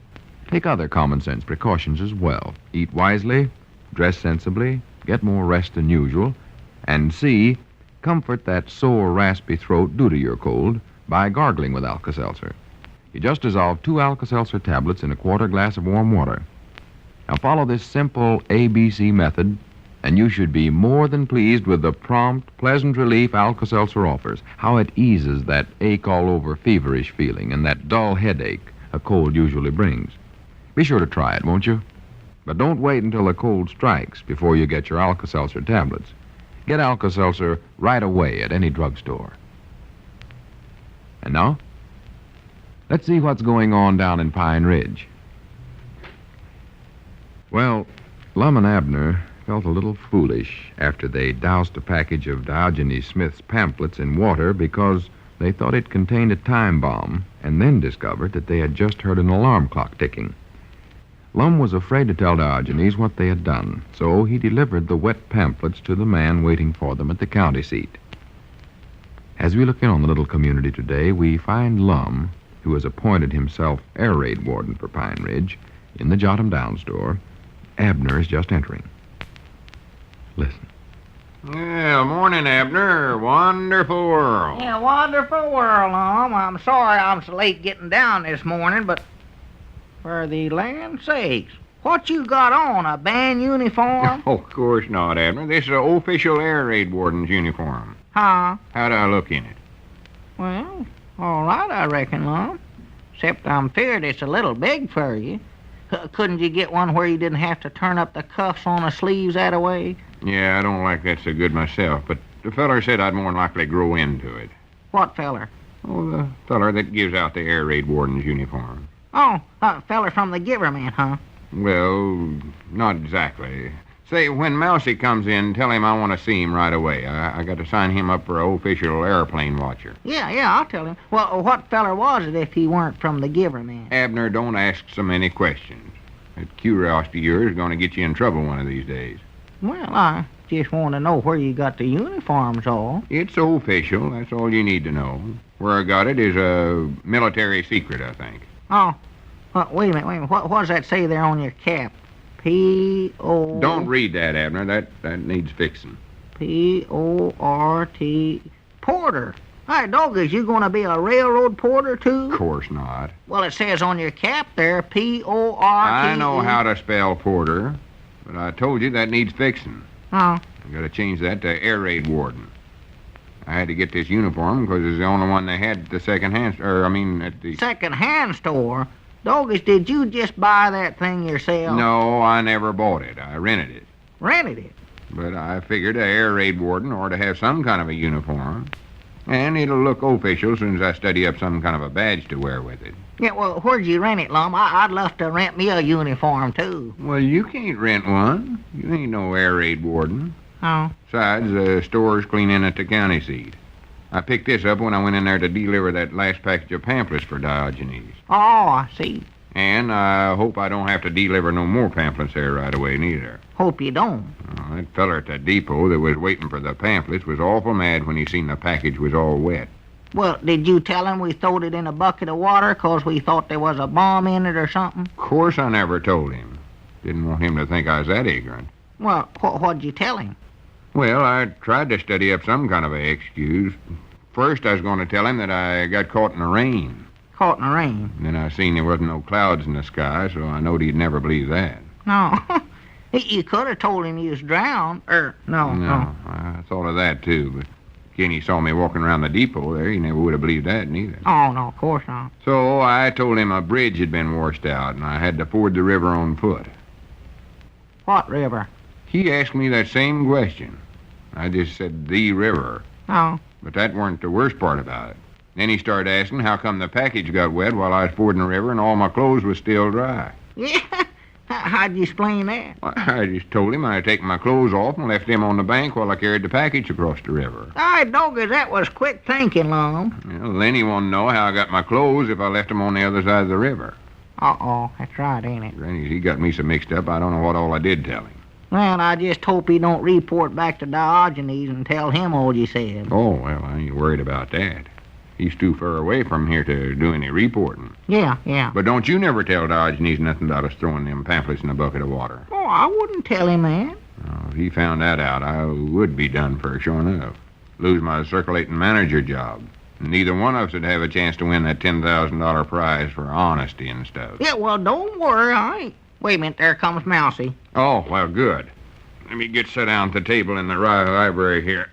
That's my air raid warden's office now. Yeah, well, what are you going to do with Mousy, Lum? Oh, I got some blanks to be filled out before he can get to be a watcher. Tell him the warden wants to see him. Yeah, I'll tell him. How do I look sitting here with my cap on and all, Abner? How? Well, never mind asking me. There he comes. Wonderful world, Abner. Yeah, wonderful world, Mousy. Come on in. The porter, or the warden wants to see you over there. Yeah, come over here, Mr. Gray, and sit down in front of my desk. Well, I can't sit down now, Lum. I have to put up the grocery orders. Well, this is more importance, Mousy. Come over here and sit down. Yes, sir. So you want to apply for one of my official watchers, eh, Mr. Gray? Well, do I? I hadn't heard anything about it, Lum. Well, you do, I'll tell you that. Yes, sir. But before I can find you one of them, we'll have to fill out this here blank first. Now then, let's see here. What's your name? Well, you know that, Lum. It's Mousy Gray. I know, but I can't write Mousy down. You must have some other name besides that. Well, my real name is Lou Ellen Snavely Gray. What's that again? Lou Ellen Snavely Gray. Yeah, I'll put that down. Yes, sir. L-O-O, or L-U, L-E-W. Sir. I guess I'll just make it Mousy. Yeah, I like that better. Let's see, residence. Yeah, you got one of them. Yes, sir. Yes. Place of business. Well, that's here at the store. Occupation, grocer delivery boy. Yes, sir. Born at... Where was you born at? I was born at home, Lum. Home. And, when was that? Do you recollect? Well, I believe it was on Monday. All right. Monday. Now then, race. I don't know what that's doing in there. I reckon that means, did you ever win any races of any kind? What do you want to know that for, Lum? I don't know. More than likely that's to see if a feller is feeling in good health. Might have to do a lot of running on this job. How about it, Mousy? You recollect any races you run in? Well, me and Homer Kilgore ran in the three-legged man's race at an Elks picnic once, but we only got fifth, Lum. And it was all my fault, too. Is that on the 4th of July? Yes, sir, I believe it might have been. I'll put that down anyway. Fifth in three-legged race. I'm still awful mad about losing the race. I wanted to win for Homer's sake because, well, Homer was just like a mother to me. Yeah. Well, now what's next? How premiums to be paid? Premiums? Wait a minute, Lum. What kind of blank have you got there? Abner, you keep out of this. Well, that sounds just like them insurance blanks that Squire Skimps always carrying around with him. You better not sign that blank no place, Mousy. Abner, this ain't no insurance blank. Well, let me see it. Just let me take a look at it. I don't think. My doggies, that looks just like them that Squire has. All right. This is one of the Squire left in here once, but I'm just using it temporary till I get my official ones from the giver man. Oh. Come on, Mousy, let's get on with this here. Yes, sir. What diseases have you had in the last 5 years? Wait a minute, Lum. Now what's wrong? Well, look, there comes Diogenes in the store there. Recollect now, don't let him know nothing about me taking them wet pamphlets to the county seat, or I'll be done for soon. No, I won't say a word, not a word, mind that. Wonderful world, friends. Wonderful world, Diogenes. Wonderful world. Ah, Mr. Edwards, my staunch and steadfast harbinger of the mighty message of truth. I have for you another mission of... Oh, I beg your pardon. Am I intruding upon some private conference? Oh, no. I was just pointing Mousy here as one of my official watchers for air raid duty. Yes, sir. Facts is, I'm going to start him out tonight. He's going to be on guard duty all night long. Tonight, you say? Yeah, that's right, tonight. Well, I'm afraid that's putting too much of a burden on so young and frail a lad. Why not let me volunteer my services and let this old, weather-worn frame of mine stand sentinel for tonight? Oh, no, I wouldn't think of letting you do that, Dodge. No, but I insist. With my lantern as friend and comrade, I shall keep a faithful watch during the black and silent hours of night. Oh, no, Diogenes. You got all them pamphlets to print during the night. That's more than enough work for one feller right there. No, tut. We must learn to divide ourselves up and serve in dual roles. I shall stand guard tonight, my friend. No, I can't let you do that now, Diogenes. And I know Mousy wouldn't let you neither. Would you, Mousy? Well, if he really wants See there, to... Mousy wouldn't let you do it neither. So you just take it easy, Diogenes, and leave all this work to me. To a feller like me that's always wanting to lend a helping hand. Prattle. Well, as you wish, Mr. Edwards. But perhaps I can serve in some small way by spelling Mousy off for an hour or so during the night. Yeah, you do that, I reckon. But don't put yourself out none, Dodge. No, I shan't. I've forgotten my real purpose in this visit. Mr. Edwards, my loyal envoy of the wondrous words of truth and kindness, I enjoin you to dispatch the printed words of honesty once again to our faithful representative at the county seat. At the county seat? Yes. Your last journey there was carried out with no difficulties nor irregularities, was it not? Why, yeah. Yeah, everything was fine. Wonderful. Why do you ask that? No, the question was prompted only by my deep concern for those who labor in the light of the lantern. Now, here, my friend, are the packages you must dispatch to their destination. You will notice there are 2 packages for your journey this time. A small one and a large one. And farewell, my friend. Well, wait, Diogenes. Are both of these supposed to go to the same feller there in the depot? The small one, yes. It contains our golden pamphlets. The large one, it contains a pair of rubber boots. Rubber boots? Yes. I advise you to use them when you ford the river this time, my trustworthy friend. Well, these are certainly busy times for Lum, aren't they? And say, how's everything out your way these days? Are you keeping pretty busy? Well, if you are, if your work's unusually heavy and you're on the go more than you ordinarily are, I just hope for your sake that you have a package of Alka-Seltzer tablets handy in your home. Then if a headache or some minor stomach upset comes along and slows you down, threatens to keep you from going places and getting things done, quick, pleasant relief can be yours in a hurry. Remember, too, that Alka-Seltzer offers remarkably fast, effective relief for the muscular aches and pains that often follow busy days.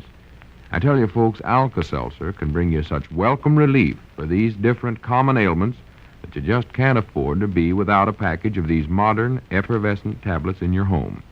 And you'll want to keep a supply at your place of work, too. So be wise and take a trip to your favorite drugstore and get yourself a package of Alka-Seltzer tablets. Many's the time you'll be glad you did.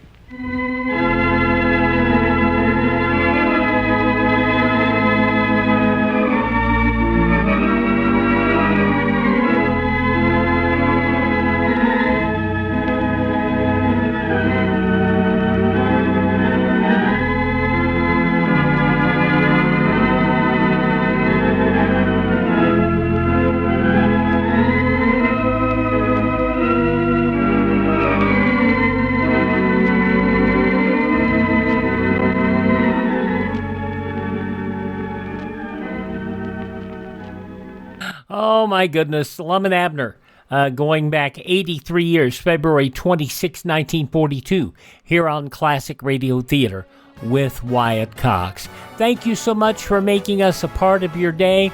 Visit our webpage at classicradio.stream, and we'll see you on Thursday for more Classic Radio Theater. I'm Wyatt Cox.